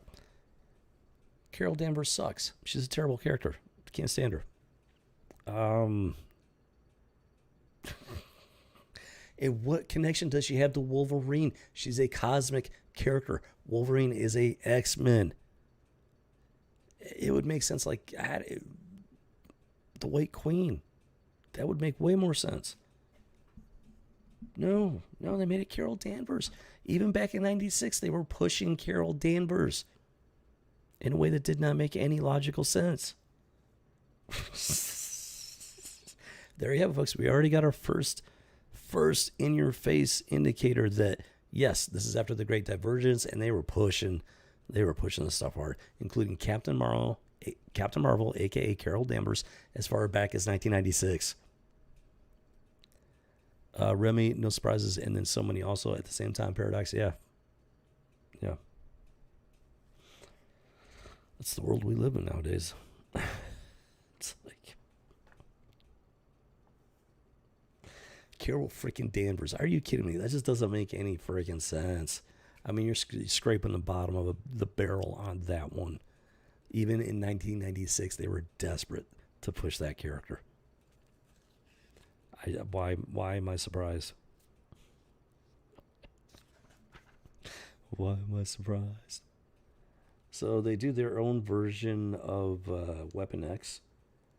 It's not called Weapon X, but it's inspired by Weapon X program.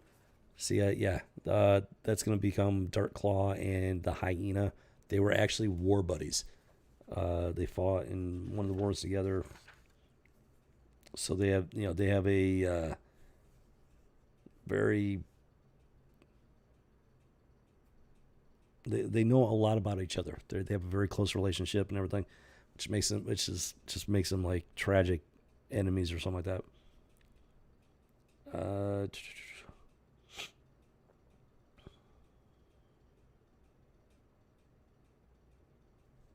Let's see.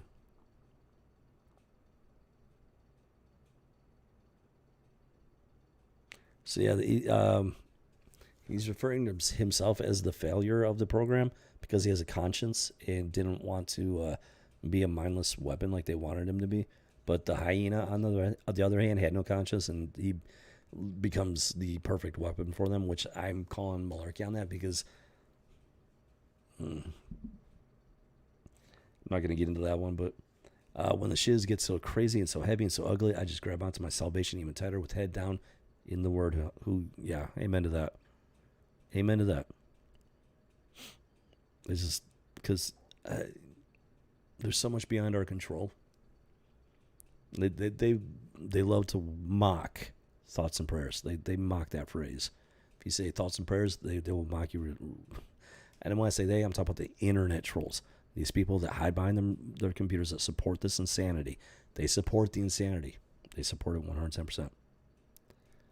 And those people are just as evil as the people perpetuating it. Makes it more important than ever. God's in control. More important than ever that we pray. I mean, there's stuff we can physically do. We can take action, but the big picture, God's in control. This is David and Goliath on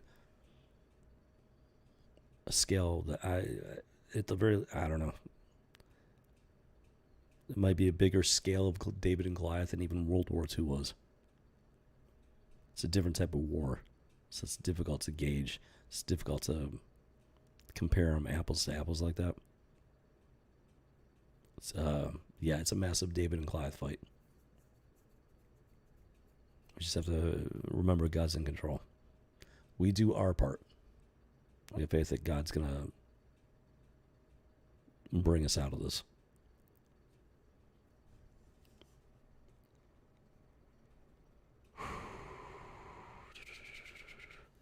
So, yeah. Dark Claw is sharing some information with the Huntress. She has infiltrated his secret identity and whatnot. So he brings her down into the Dark Claw cave, and there's a Sparrow and everything. What are you doing here? So it's bringing in a whole bunch of stuff from the characters, their histories and everything, just kind of smashed. It's just bringing it all in. This is supposed to be a one shot, so they got to do a lot in a very short amount of time. Mother of Murgatroyd. So that's, like I said, it was about fun, and I remember it being fun. But now with that 2020 lens, Carol Danvers. Why am I surprised? I shouldn't be. Should not be surprised. Carol Danvers, Captain Frickin' Marvel, one of the worst characters in the Marvel universe, at least at the time. They have actually managed to outdo themselves in recent years, and they did it intentionally, no doubt about that. I'm not sure what's going on exactly. Whoa. What? Whoa.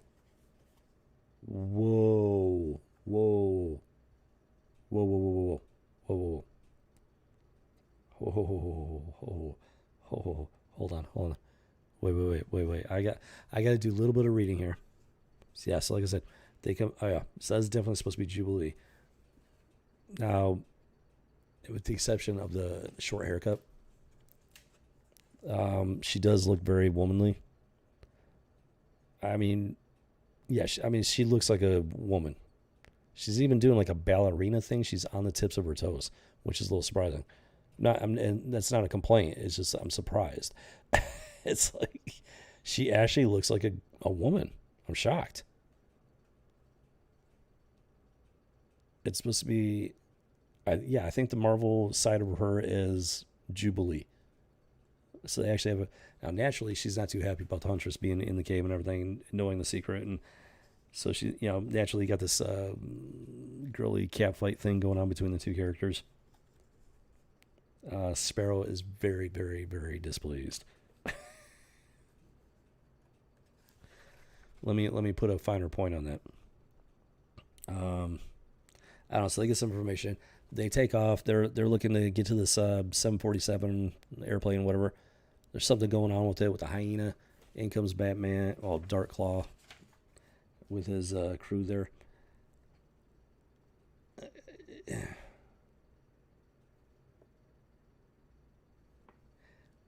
And then this just comes out of nowhere. See, a Sparrow, she's piloting the helicopter, right? It's not the bat. I keep wanting to say it's freaking Batman, right? The Dark Claw copter, whatever. She's piloting the chopper as they're coming in towards the plane. I think the plane is taking off actually. And so it cuts to inside the chopper. I don't know if you can read that. Let me read it for you. Let me read it for you. This is Sparrow speaking to the Huntress. Tell the slut to take her shot.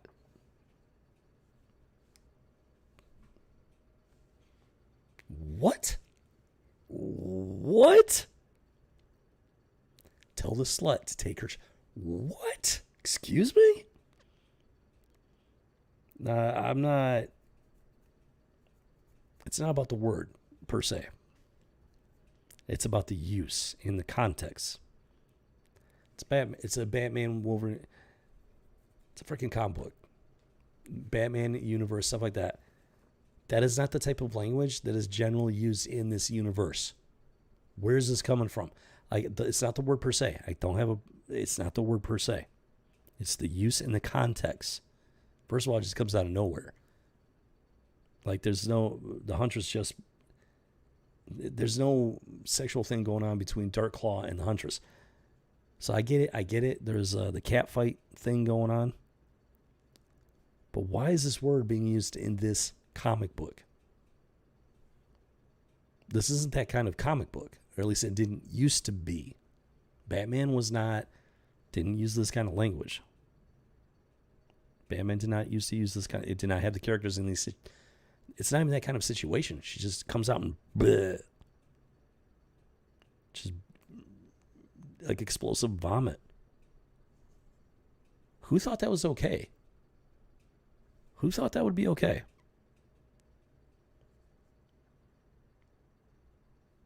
This isn't that kind of comment. It's not supposed to be. Like I said, this isn't about the word itself. It's the use and the context. It doesn't belong here. Why is it here? 1996, right at the start of the Great Divergence. These people took over. And boom, you get stuff like this. Yeah, Carol Danvers being pushed as far back as 1996. It makes no sense. The Carol Danvers side of this character does not make any logical sense. What the hell does she have to do with Wolverine? And then you got Sparrow, Jubilee, using this word in this. It doesn't make any freaking sense.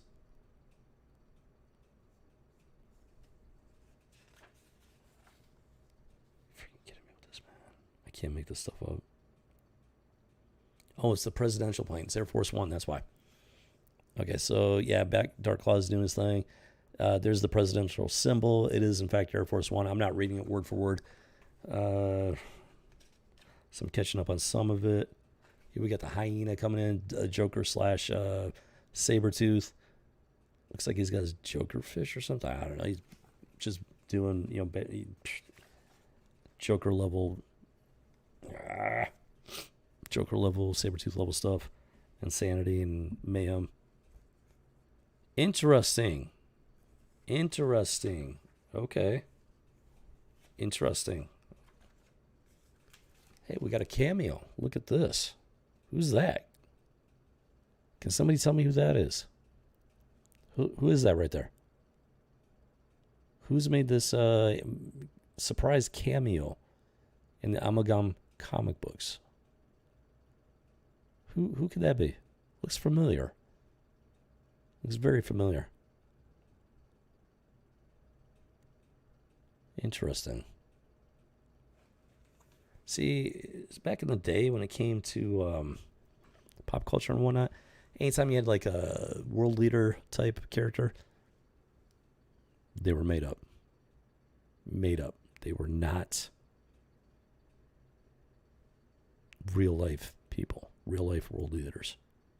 The president, whatever. No, they did not use real people. They made them up. But here, 1996. Look at that. We have Bill Clinton being shoehorned into the story. Completely fictional world. It's the mishmash together, amalgam of two different fictional worlds. There's Bill Clinton, front and center, the heart of the story, being saved by Dark Claw. Interesting. 1996, at the beginning of the Great Divergence. Immediately after they shut the light off on human trafficking in the world of comic books.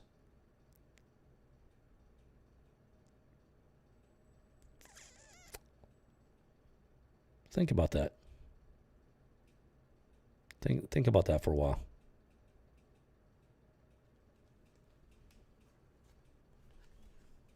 Do you see the picture they're painting? Or trying to paint? Interesting. Very, very interesting.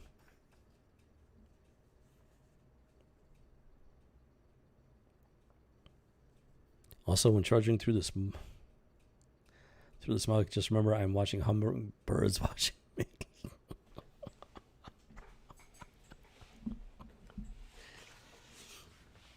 Sounds pretty nice. Hummingbirds, they are some pretty cool little creatures, let me tell you. No, yeah, it's no matter how, man, no matter how messed up life gets, no matter how dark it gets, you gotta have faith. You gotta keep your eyes on the prize. Yeah, you gotta remember the good things in life, because there's always something good in life. You gotta hold on to that. It helps you get through the dark stuff. When we're definitely smack in the middle of some dark stuff. So yeah, hummingbirds. There's some cool little birds. Yeah, we got some interesting stuff going on here, though, in the world of amalgam. Interesting. Bill Clinton. Why am I surprised? Why I shouldn't be.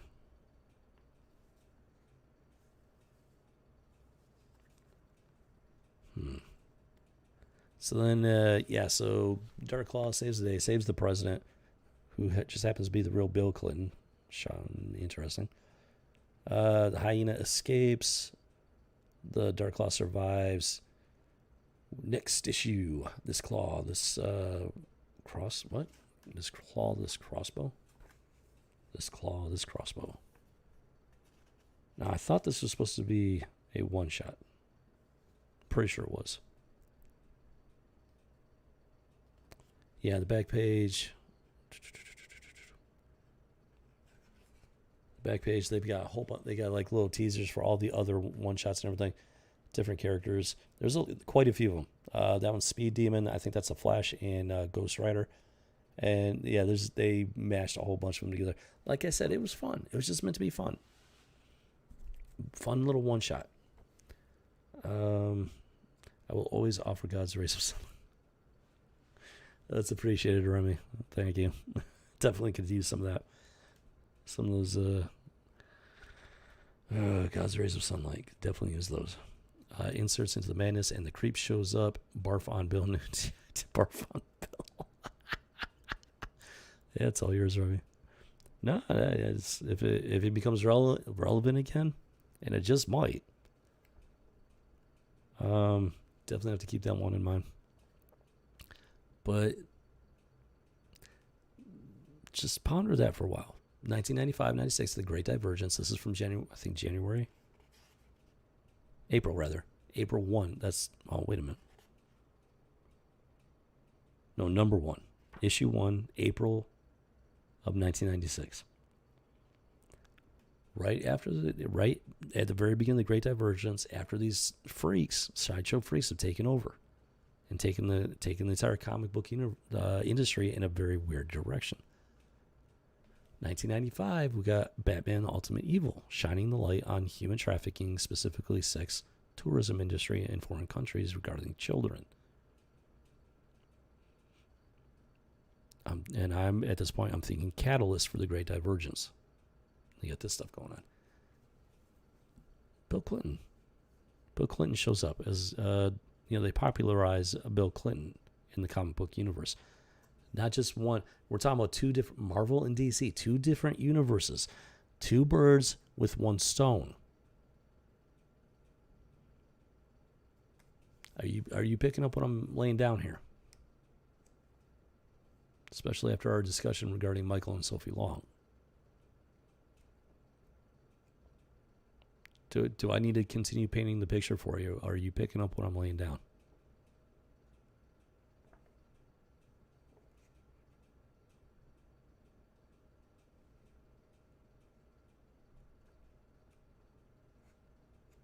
This isn't by accident.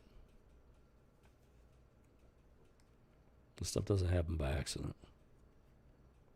Oh, Carol Danvers. That's another part of it. Carol Danvers. Terrible character. They've been pushing her hard in the last few years in the MCU. Exactly like a horse's ass.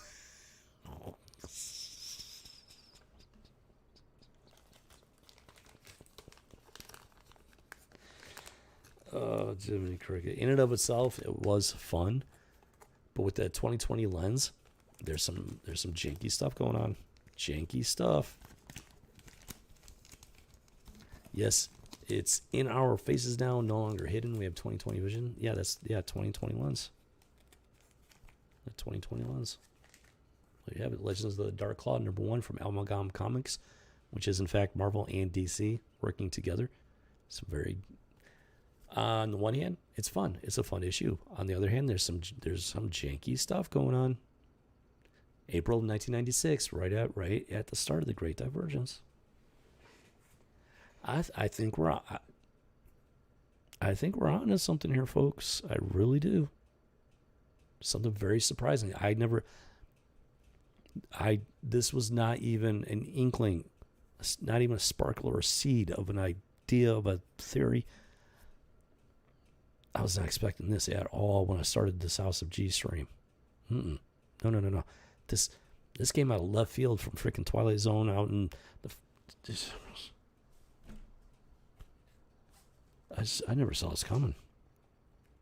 I thought we were just gonna have some fun. No.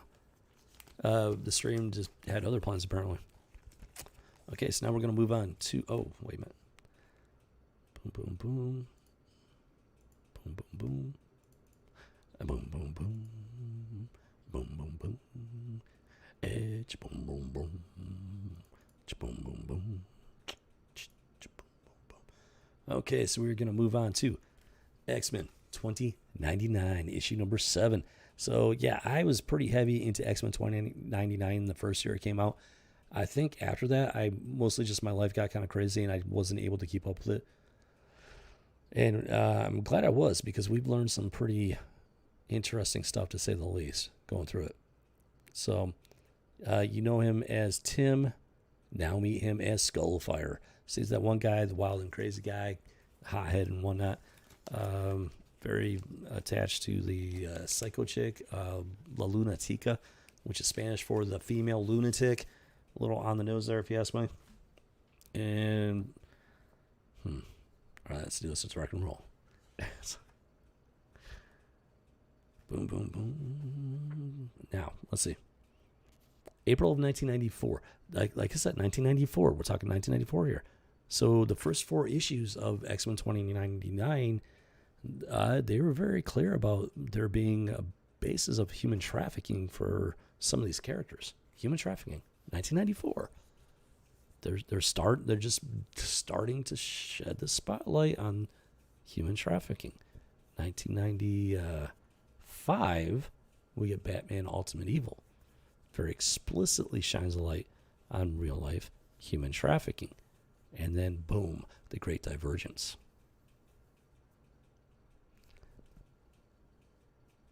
I don't know, guys. I don't know. It's kind of telling, if you ask me. It's setting a pattern here. It's painting a picture. I truly, sincerely believe we're onto something here. Something bigger and more insane than I ever could have imagined. And I have a very expansive imagination. Let's just put it that way. Okay, so let's take a look at this one. So we're going to meet Skullfire. He finally picks a name or something like that. I don't know. So this is after the one. So Zion is facing down the one dude, the futuristic version of the Brotherhood of Mutants or something like that. This guy's just like a bad guy, though. He likes to just melt people for this, or shatter up, or something like that. Breakdown. His name's Breakdown. Yeah, he can shatter people. So they're about to go. Oh, mother of Murgatroyd. That was slippery. 1994. So the paper quality is not terrible, but it's not like the glossy stuff from 95, 96. Decent. The cover's decent in terms of paper quality, ink quality, and the inside pages. They're what you would expect from this time frame. It's just very strange. Like within the space of a year, it's the quality skyrocketed. This is $1.25. Interesting. So we got Z going up against this guy. The his X-Men. What the what?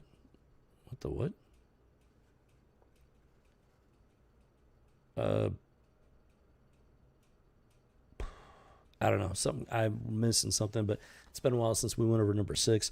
One of the dudes having a bad time of it. His X-Men are springing into action, going toe to toe, boom, boom, boom. Let's see how this plays out.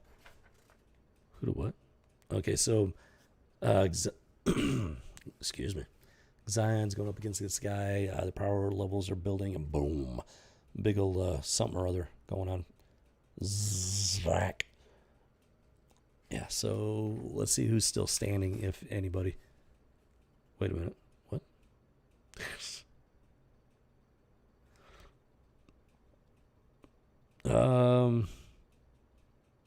Not sure how I think about this.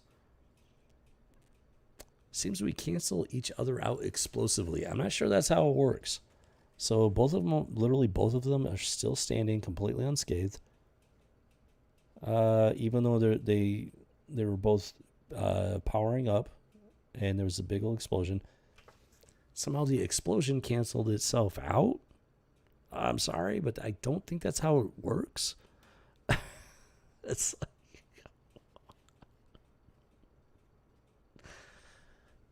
what are you gonna do? Let's keep rolling here. Oh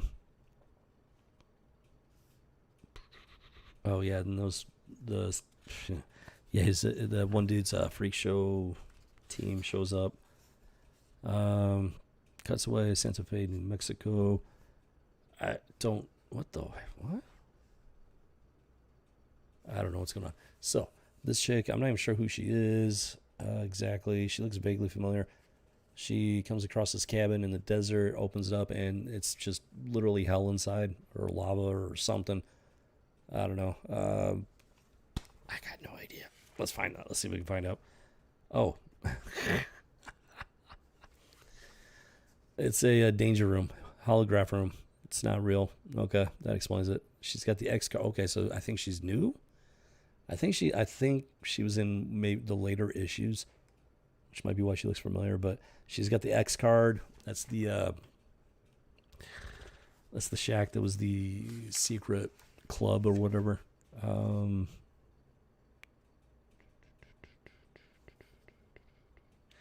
United States Army Base Epsilon 3. So this is beneath an abandoned theater? Some sort of army base? Okay. You can't read it because of the green screen, doggy? But yeah, there's something going on. There's a map of the United States. And I don't know. It's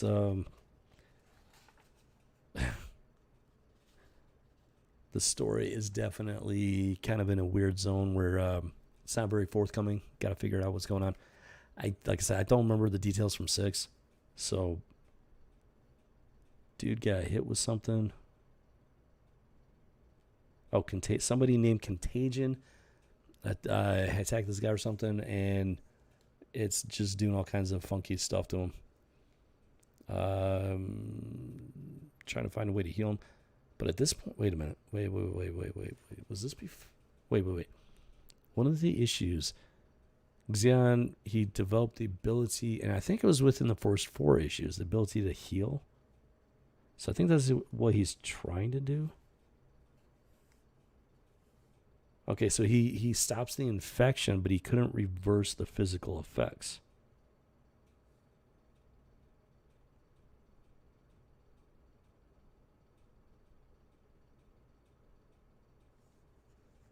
So I don't remember which one this was, but this mutant. Wait a minute, was that the Colossus analog? There was this dude, X-Men 2099. He was like a American Indian version of Colossus. I think maybe this might be him. If it is, it shouldn't be too surprising. Because I mean, he looks like he's made out of metal, but he's just all messed up, and he can't revert back to his like normal human form. I think that was the Colossus ripoff character. They're having a big old conversation about stuff. I'm not sure what. Doing the usual thing. Got the characters gathering together, trying to get an idea what they're talking about here. But let's see if we can find out. Oh, they're complaining about the human race. Of course they are. Now these are 2 different groups of people. You got Xion. He's got his 2099 X-Men. He's actually trying to be hopeful and everything. He was a bad guy, became a good guy, split personality, stuff like that. It's a pretty freaking crazy group of characters. Let me tell you.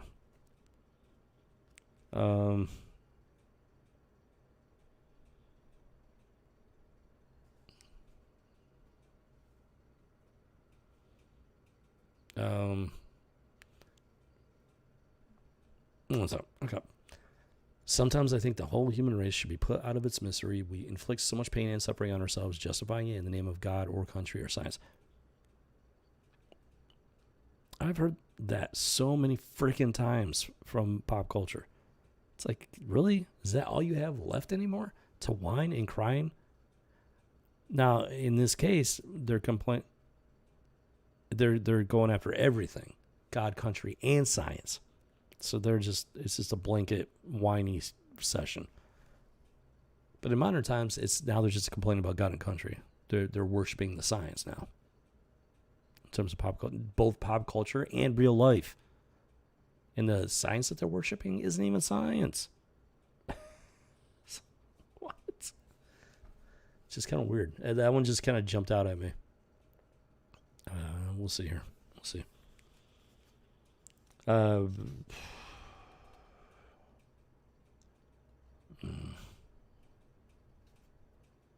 But basically what they're saying is that, here's the thing. Here's the thing.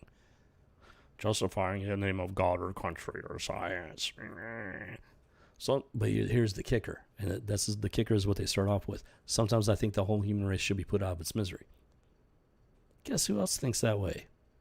Satan. Satan thinks the whole human race, not just the human race, all of creation should be put out of its misery. He wants to destroy all of creation.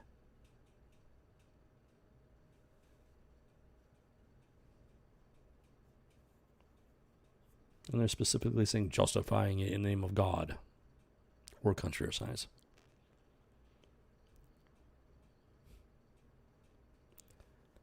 And depending on who's reading this, like me, I read it, I'm like, this person's just a freaking nut job.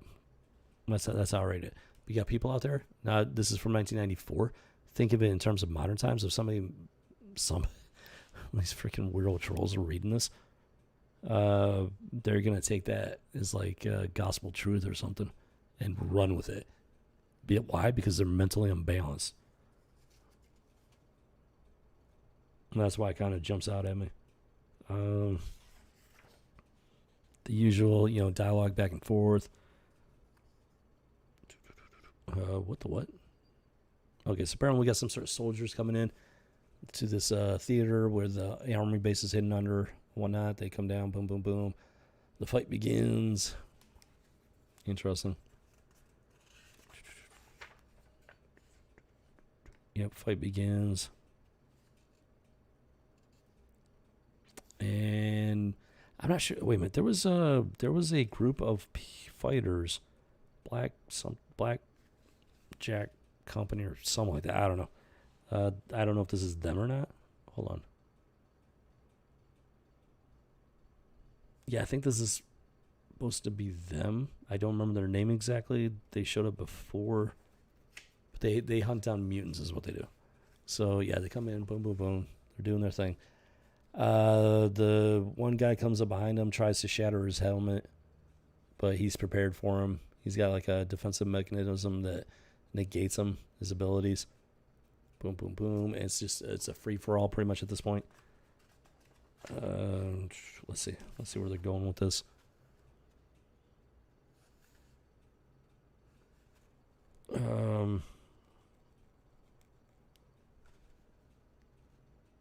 Okay, so Skullfire comes in, hits him with a hard blast, basically incapacitates the guy. The other guy comes in, shatters the helmet, and is in the process of like murdering the guy, just straight up murdering him.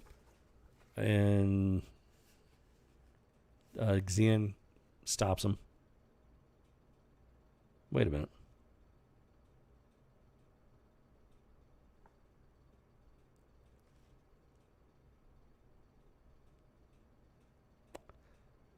He stops him for a brief moment.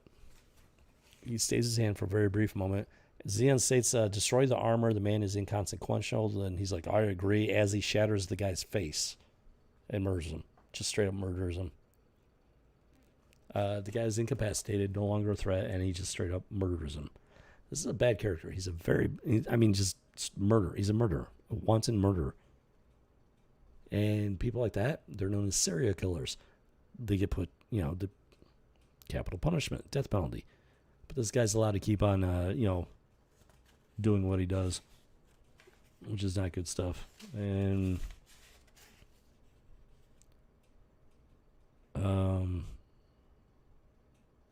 what?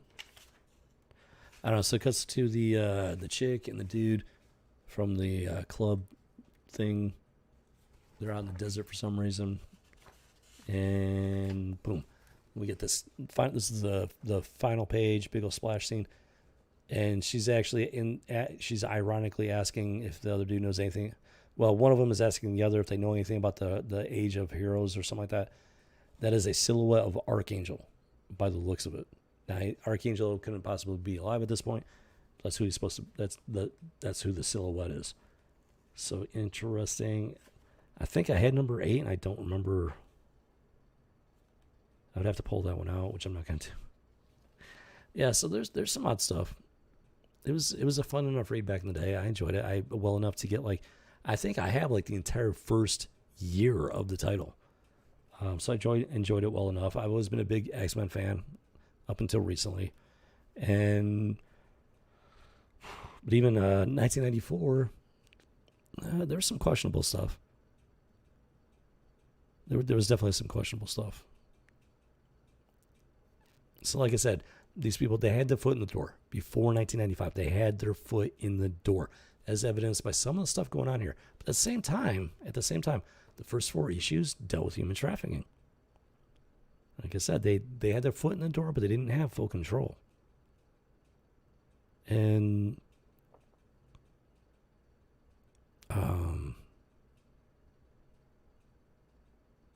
yeah, 95 something changed. They no longer had the foot in the door. They had their hands on the driver wheel. Interesting.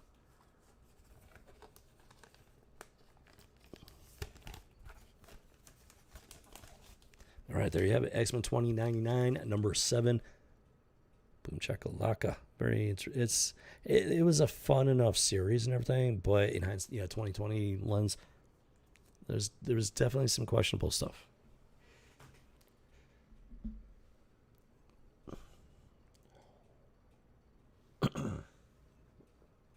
Okay.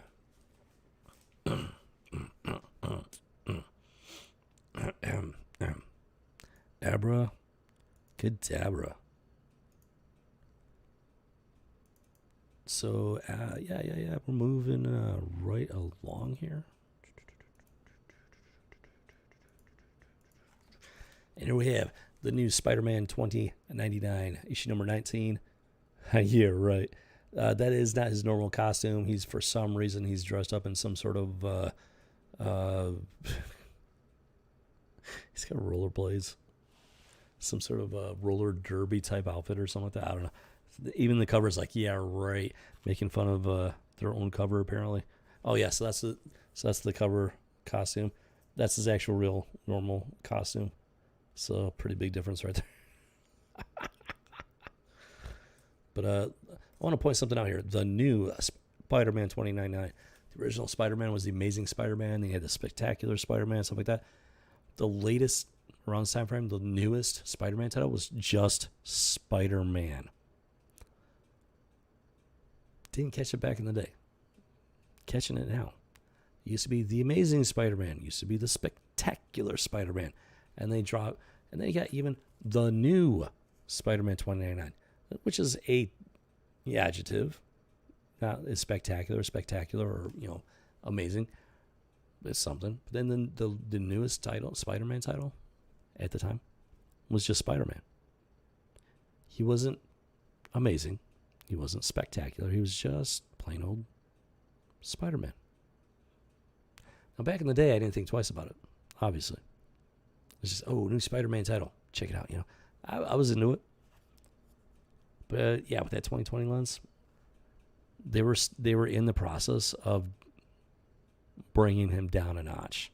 He was no longer amazing. He was no longer spectacular. He was just plain old Spider-Man. I picked up on that recently. Completely missed it, 25 years ago. All right, let's go ahead and take a look at this one. I'm curious. I did enjoy the Spider-Man 2099 back in the day. I know I've got some more of them somewhere, I think. All right, let's see here. Pretty good condition overall. Yeah, these issues have been pretty decent condition so far today. Same level of qualities. The X-Men we are looking at May of 1994. So this is before the Great Divergence fully took hold and everything. These people, they had their foot in the door, but they didn't have control.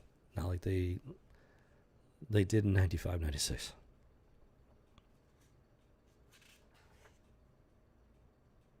What the what? So this is the 2099 version of Spider-Man. He goes leaping out of a door with a woman in his arms. Looks like lasers or something come shooting out.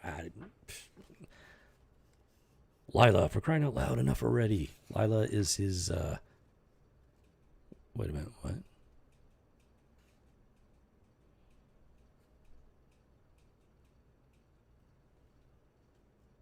Hold on, wait.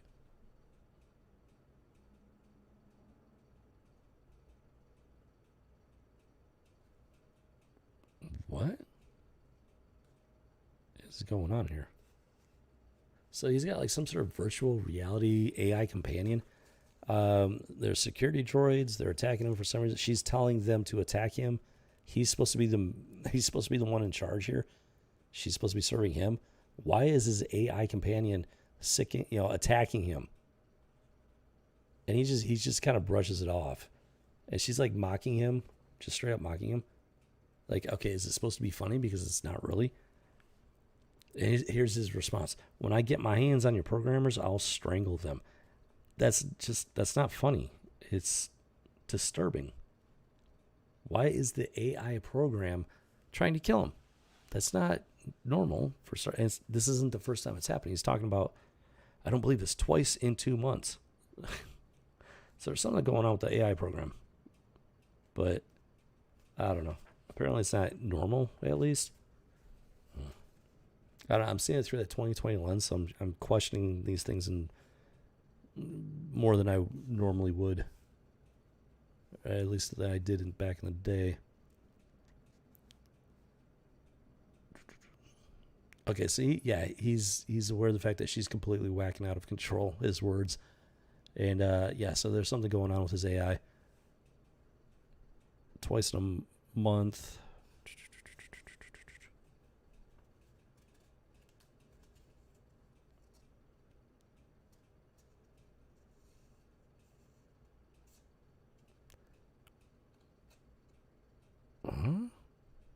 I don't know. It's just wonky.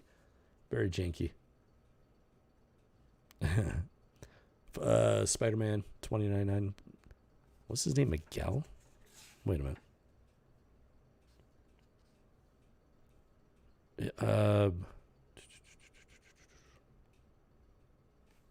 What was his name? I think she called him Miguel. Miguel. So the guy's name is Miguel. It's kind of a Hispanic name.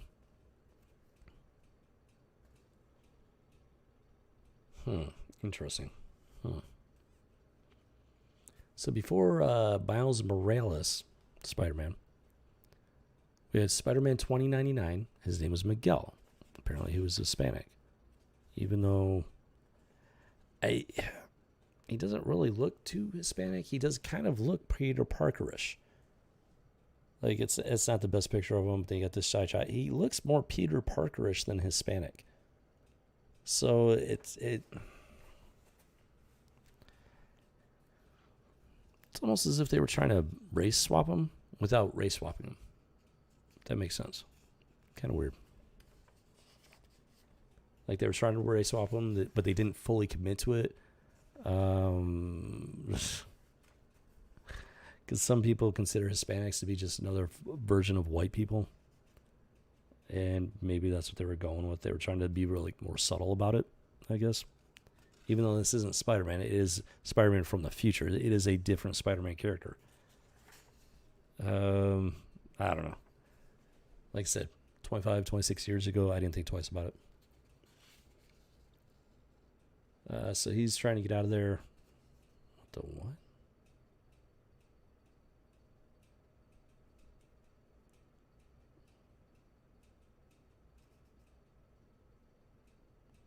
Huh? Whoa. Okay, so yeah, 2099 is in the future. There's gonna be some weird stuff. I don't know. So there's some chick. She walks into this room. There's this dude. He's like plugged into the VR or something. Like, I think he's plugged into virtual reality. I think. And she's like, not again. But then something really weird happens, and she gets like sucked into him or something. I'm not sure what's going on there. It's 2099. Who knows at this point? Let's find out. Maybe it'll tell us in this issue. Okay, so it seems like okay. Getting a better picture here. So it's not just his virtual reality AI companion. Technology in general is just going wonky. Okay, so there's definitely something going on here. Definitely something going on. Big. Something big. And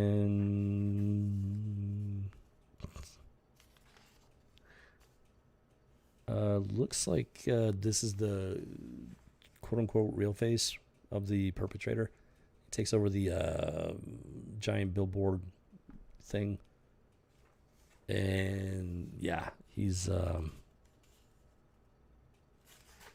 doesn't seem too happy with society, I guess. I don't know. I'm not sure what his game plan is or his end game is at this point. Definitely some futuristic type stuff. So Spider-Man's He's trying to do his thing, trying to save people. Everything's just going bonkers, and he's doing what Spider-Man does, taking care of innocent civilians. And as you would expect from a Spider-Man hero. Yeah, his name is Miguel, but he looks very white, like non-Hispanic.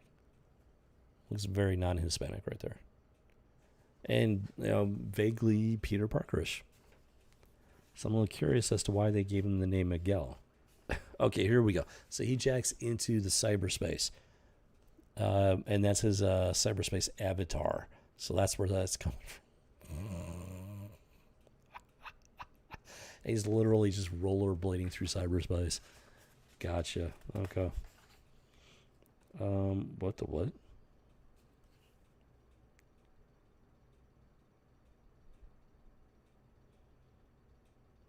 Okay, so apparently he knows the guy or learned his name.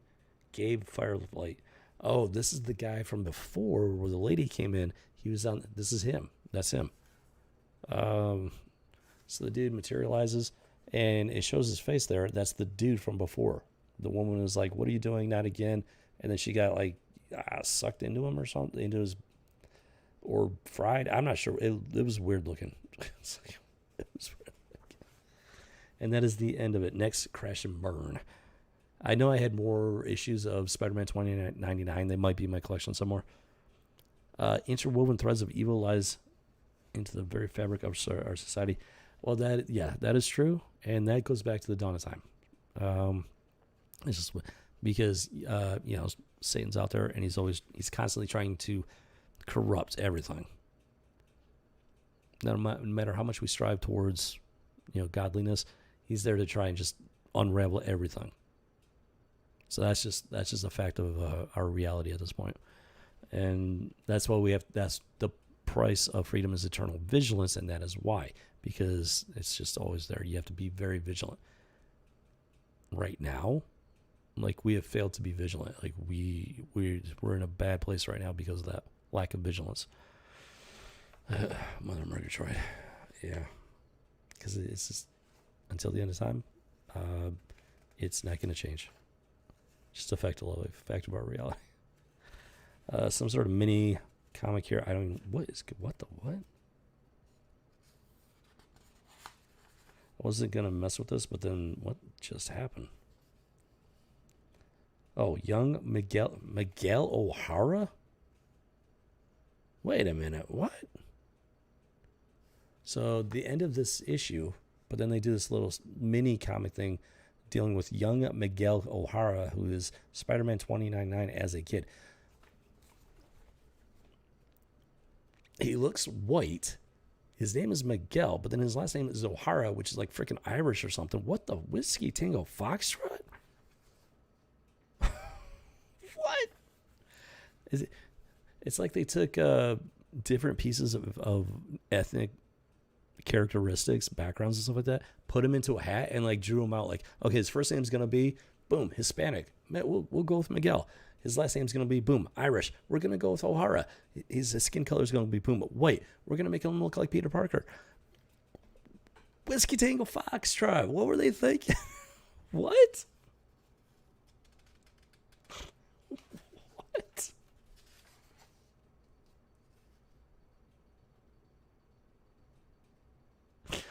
What the what? Oh, Jiminy Cricket. Wow.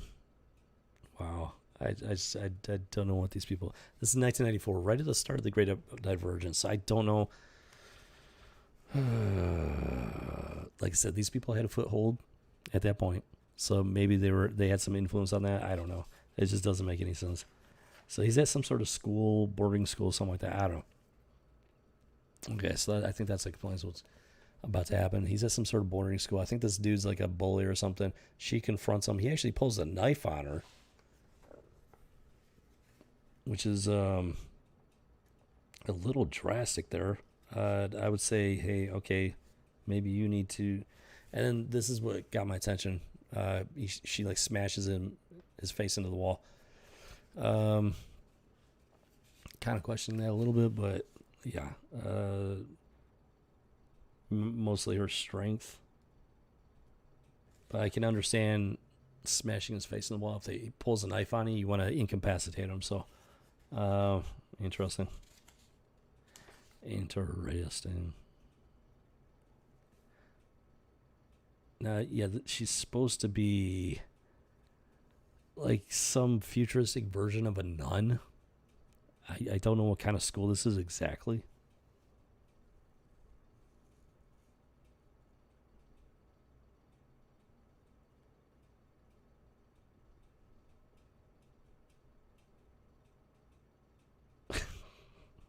What?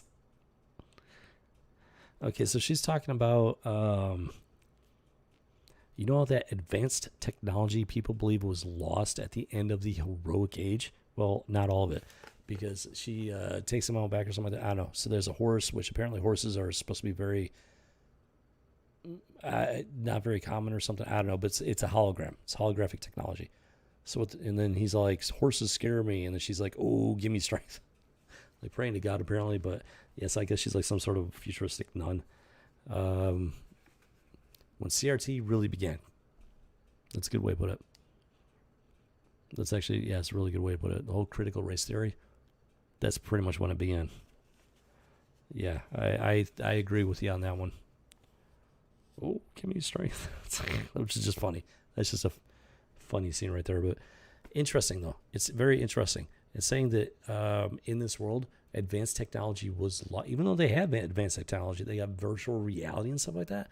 But apparently, they in their past, it took technology advanced a lot, and then they lost a lot of it. So even though they lost a lot of it, they still have quite a bit of technology that's advanced for our time. Interesting how that works out. But it's interesting, yeah. Advanced technology was lost at the end of the heroic age. Some might say we're at the end of a heroic age here in reality. World War II is our greatest generation, and we've gone downhill since. Interesting. Very interesting indeed. There you have it. Spider-Man 2099. Overall, it was an enjoyable title. I did enjoy it, especially back in the day when this stuff wasn't on my radar. Questionable stuff, as expected, a little bit. Nothing crazy. The character himself, a bit of Hispanic, Irish, and just American, apparently. I don't know where they came. Like I'm saying, I'm telling you, they pulled his characteristics out of a freaking hat. Or they just didn't want to commit to the whole CRT race swap thing. That's actually a really good way of putting that. CRT.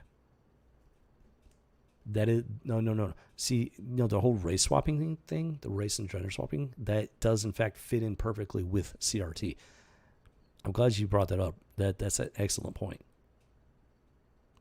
What they've done in terms of race and gender, that fits in perfectly with the CRT agenda. It's actually, yeah, the start of CRT. Yeah, that was around 95-ish. The Great Divergence, the start of the CRT in comic books. That's an excellent point. So, yep, there you have it. New Spider-Man 2099, issue number 19.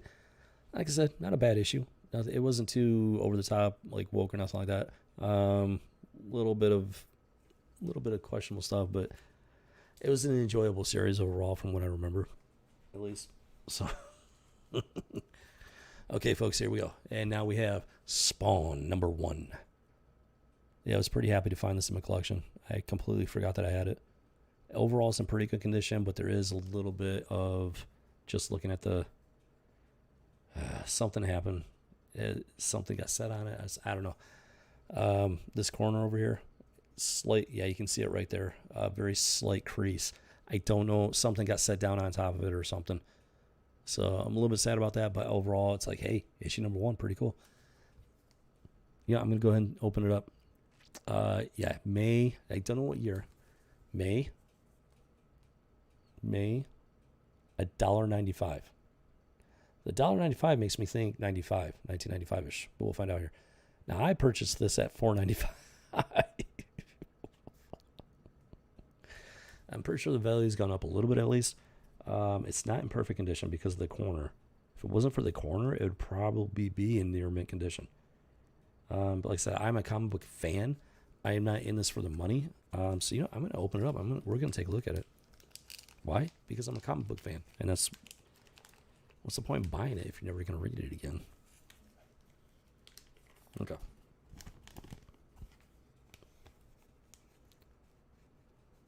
Yeah.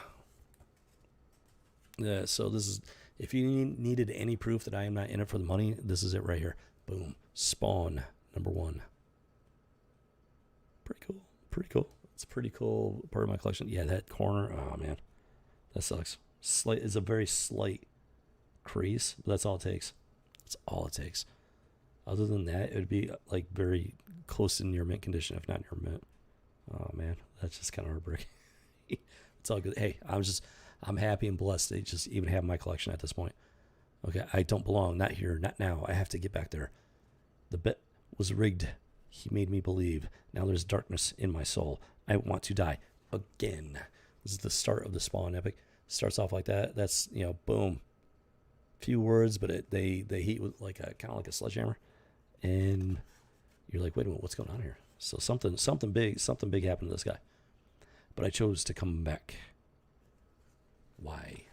So it's setting up the character, and it's doing a really good job of it. Why? Why did I come back? And the artwork is great. The quality is pretty good. Wait a minute, what year is this? Where's the 1992? So this is May of 1992. This is a good 3 or 4 years before the Great Divergence. Plus it's Image. I don't think Image got hit until later. I think Marvel and DC got hit the hardest right around 1995.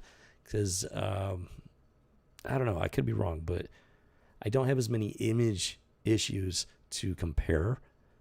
So I can't say that definitively yet. Oh, Jim Craig. Let's see here.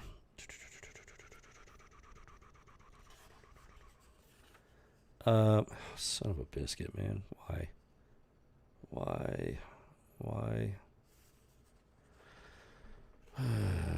Okay, so the year within the comic book is 1987. It looks like this was published 1992.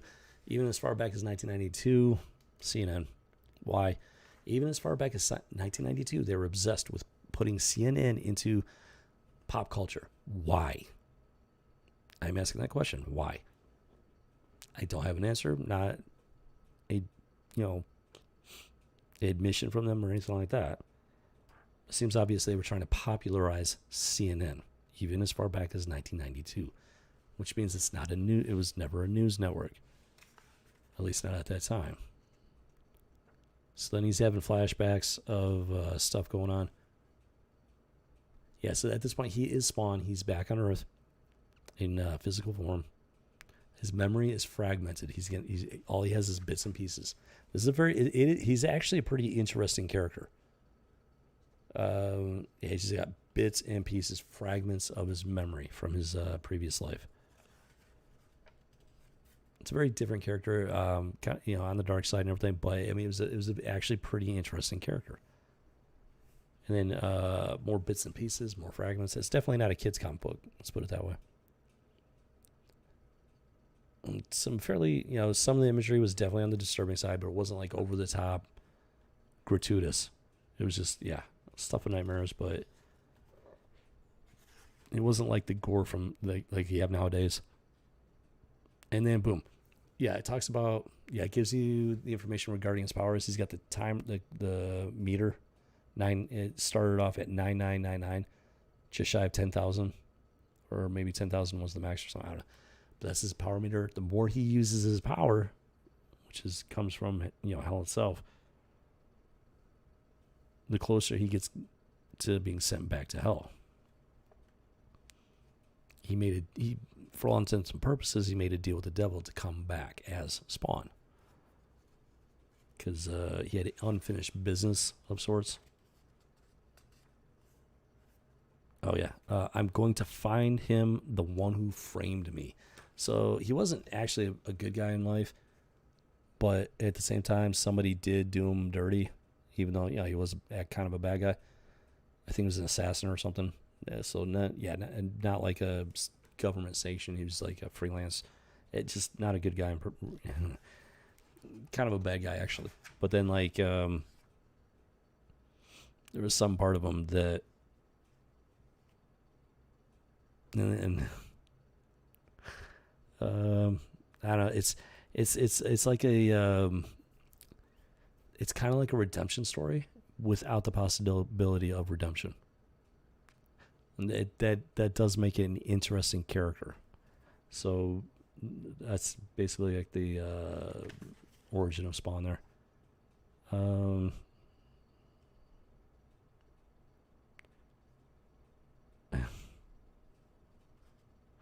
They refer to him as he looks like one of them young bloods, which was another Image title.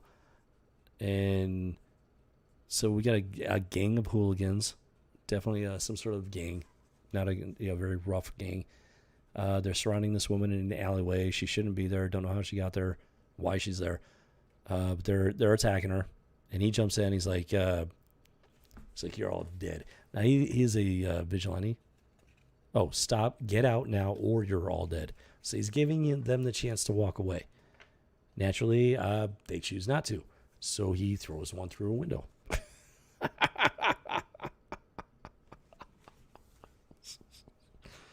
So he's semi-heroic. Like, his methods are a little extreme. As we saw with the Batman Spawn crossover, his methods are on the extreme side. But he is attempting to be heroic, and he's a supernatural type character, so it's kind of hard to prosecute him, let's say. And then we get this really really nice splash page in the middle. It's actually pretty cool right there. Yeah. No, 1992. This is the first issue of Spawn, so it's pretty cool. No, it's pretty cool so far. Who's next? Yeah, so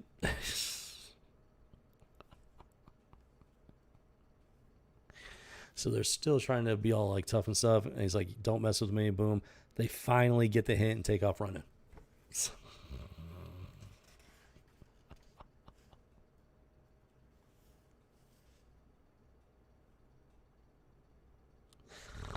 Oh, Jiminy Cricket. Oh my lord. Wait a minute, hold on. Wait, give me a second here. Give me a second. I want to make sure I'm understanding what's going on. Okay, so he runs them off, and he's like, don't worry, I'm not gonna hurt you. And she's like, I'll do whatever you want. Please don't. I'll do what you want. So apparently, it looks like she's from the streets, so she's used to a very rough life. Even though he saved her, she's all like, I'll do what you want. Please don't, And he's not gonna. He's like, you're safe now. He's not gonna do anything to her. Then he has some sort of flashback, and it's just like he just gets completely lost in this flashback, and his consciousness is no awareness, no real physical awareness. Big old memory, and he remembers his own funeral. And there's a woman that's I think that's supposed to be his wife. He's got this very intense memory flashback, and he finally comes out of it, and the woman that he just saved is like cradling him. She's like, hey, it's okay, it's all over. So he saves her, but then she ends up comforting him in return, which is not a bad thing. No, it's not a bad thing. He saves her. She's like, even though he's not going to hurt her, he's not going to do anything to her. She's like, please don't. She doesn't finish the thought. She's saying, please don't hurt me, but she doesn't. She says, please don't. And then she's like, I'll do whatever you want. He has this flashback, incapacitates him. She can just run at that point. She can just book it, but she doesn't. She sticks him around, and she cradles him in her arms, and she comforts him until he comes out of it. You would not see much of that nowadays. You really wouldn't. That's a pleasant surprise right there. It really is. So I'm talking about. Things have changed so much, and not for the better. 1992, 3-4 years before the Great Divergence, they could write some good stuff. Now, it's a very interesting character, a very, very different character. But there were some very fascinating aspects of this character. And that scene right there, that was money right there. He saves her. She's like, she has the opportunity to run, and she doesn't. She sits there and comforts him. Why? Because she's grateful. He saved her. She's grateful. And even though he was out of it, she couldn't physically protect him, but she stayed. She cradled him, and she comforted him. That's a comic book story. So you finally, he pulls himself together, and he starts to take off. He's heading down the alley and whatnot. And he starts to remember. Oh, and he remembers that was his wife in the memory, that fragment of memory. He remembers that was his wife. And then he takes his mask. He pulls off his mask and his gauntlets. He's like, my face felt like, what am I? And he realizes he's not. He doesn't look very normal. He's a bit of a hot mess, physically speaking. So that's like the big reveal there. At that point, keep in mind, nobody had any idea who the character was at this point. Nobody knew who Spawn was. This is the first issue. That was a huge spot. It's like, whoa, that dude's messed up. You're not going to mistake him for like a normal human, no doubt about that. And then, so he's in the alley amongst the garbage, the trash, and his memory is just fragmented, little itty bitty bits and pieces coming back. What am I? Just broken, lost, sitting in the alley, and at the bottom, the end, 9995. His power takes away. He used a tiny infinitesimal bit of his power to scare off those dudes. And it still took off 5 points from his power meter. Interesting. And then it cuts to somewhere in time. Somewhere in time.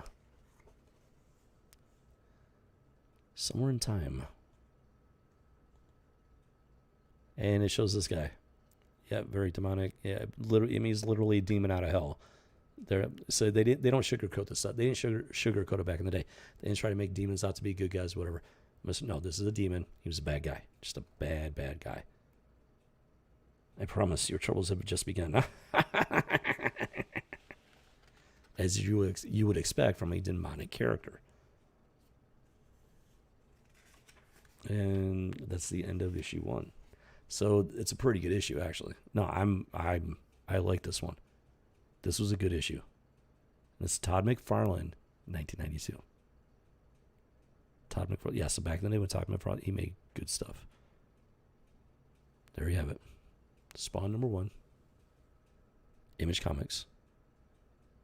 May of 1992. Overall in pretty good condition.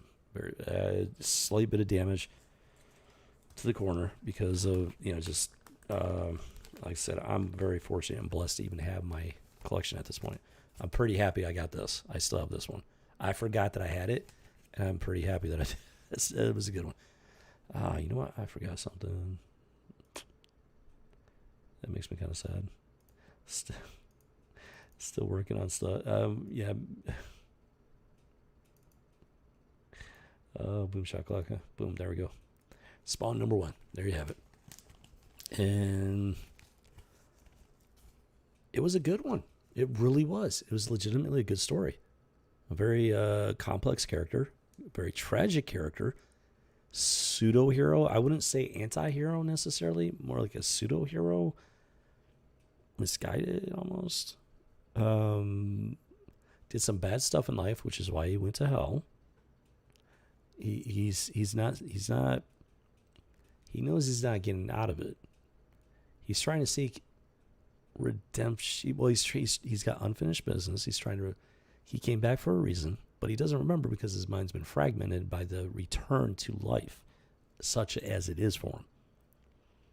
So he's getting those pieces back a little bit at a time. Very surprising stuff. He's stuff he's not expecting. And then so in this deal with the devil, that he's made, which I'm not sure about the details because he's already in. Well, okay, so I think these demons, they're looking for foot soldiers to carry out business on the human plane, which is why I think they made the deal with him. But he's got his own agenda. Either they're not aware of his agenda, or they don't care, or whatever. So he's got his own agenda, and in his own way, he's trying to find redemption for his sins, even though he knows that in the long run it's too late for him. It's an interesting character. It is. And I got no idea on Modern Spawn. I got no idea what they've done with them, where they're taking them. It's probably if Spawn even still exists as a comic book, I got no idea. I would not be surprised if they totally just butchered the character. This is a good one. This was actually a good story. I actually just breezing through it, I enjoyed it. There were some really good moments. The chick in the alley. I mean, that was a fantastic moment right there. Fantastic moment. And it's a good example of really good story writing. A lost art at this point, as far as mainstream entertainment goes, at least. Boom chakalaka. All right, well.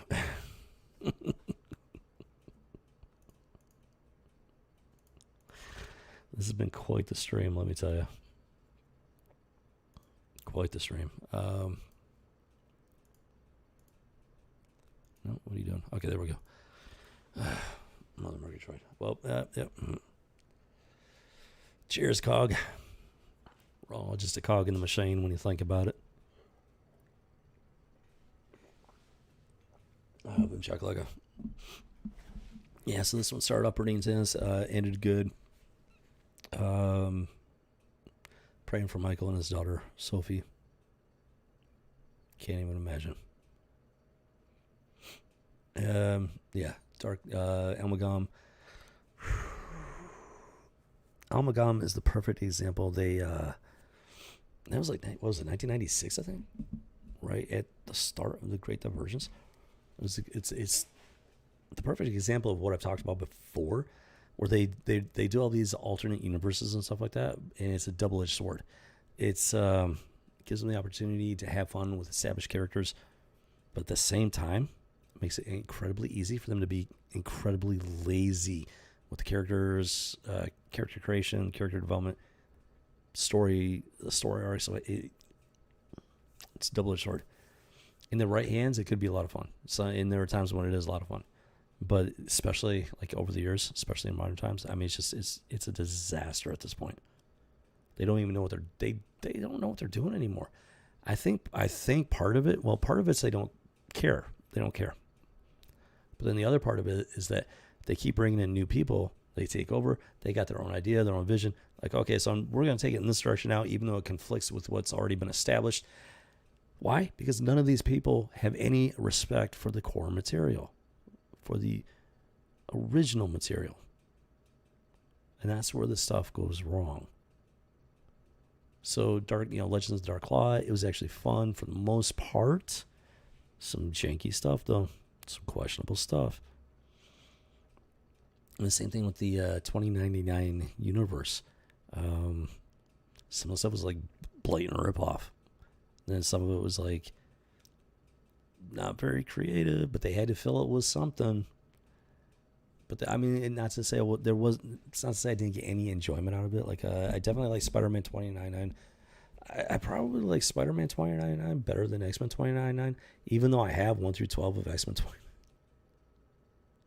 I don't know what I've got of the Spider-Man in my collection. We'll get to it here eventually. Find out. But this issue, this issue,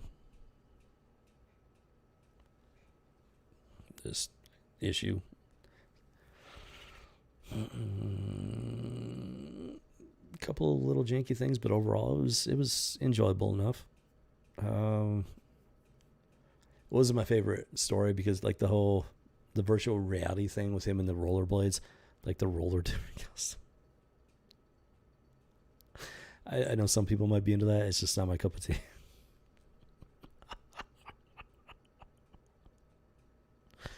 I swear I had the first issue. Like, I remember their issue when he got his powers, and it had to be the first issue. I swear, I'm pretty sure I've got that in my collection somewhere. Unless something happened to it, but I'm pretty sure I've got it. Hopefully we can... man, I'm looking forward to that one. Because from what I do remember about it, it was actually pretty good. Man, I'm looking forward to that. Someday. And then we got Spawn over here. Spawn issue number 1. Authentic first issue. Spawn. It was a good one. Going back through it, it was actually a good story. It was. 1992. It was, I didn't even read it word for word. Just breezing through it. It was an enjoyable, breezing. I guess you could say. So I would actually like to sit down and actually read it cover to cover again. And pick up some more issues. Going back to the original Spawn and everything. I would not mind picking up some back issues if I could.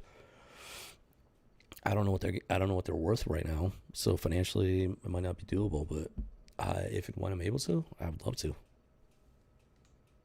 I know I've got at least a couple more of them in my collection. I don't remember for the life of me. I got no idea which ones though. Maybe we'll get to it someday. We'll find out.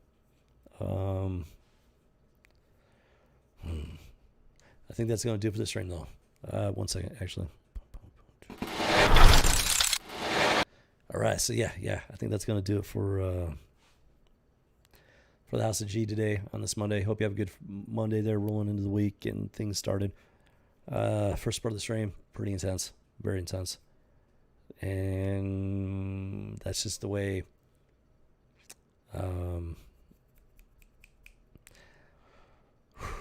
The way that YouTube is forcing me to do things a certain way. And even then, I'm still taking a risk. I can't advertise like that. Those specific topics, I can't advertise those. I can't sit there and be like, because the algorithms and stuff like that, I don't know how actively they monitor the stream itself. Oh, man. I don't know.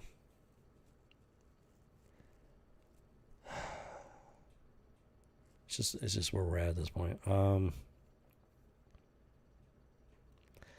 there's a very real possibility this channel will not last long. Just keep that in mind. I'm looking at alternatives and stuff like that. That is actually something I need to set something up. I think I'm going to do that. Yeah, I think I'm going to set something up with an alternative platform or two.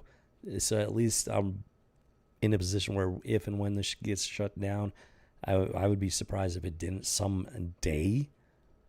But if it does, I'm going to try and make sure that we're ready to make that jump to like a different platform, so we can keep it going at least.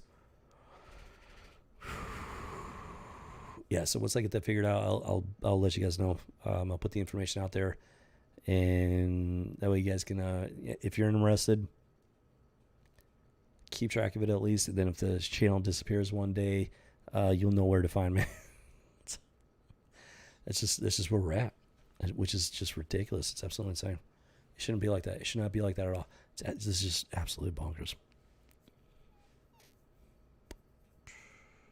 Well, I hope you enjoyed the stream. Even though I had some pretty heavy stuff there at the beginning, it was enjoyable. Spawn issue number 1. That was the icing on the cake. It was a good story. Definitely a good story. Just breezing through it, not even reading it word for word. It was a good story. in that moment in the alley when that chick is just like cradling him, waiting for him to wake up. She could be hightailing it out of there at that moment. Just boom, gone. No. She sticks around. He saved her.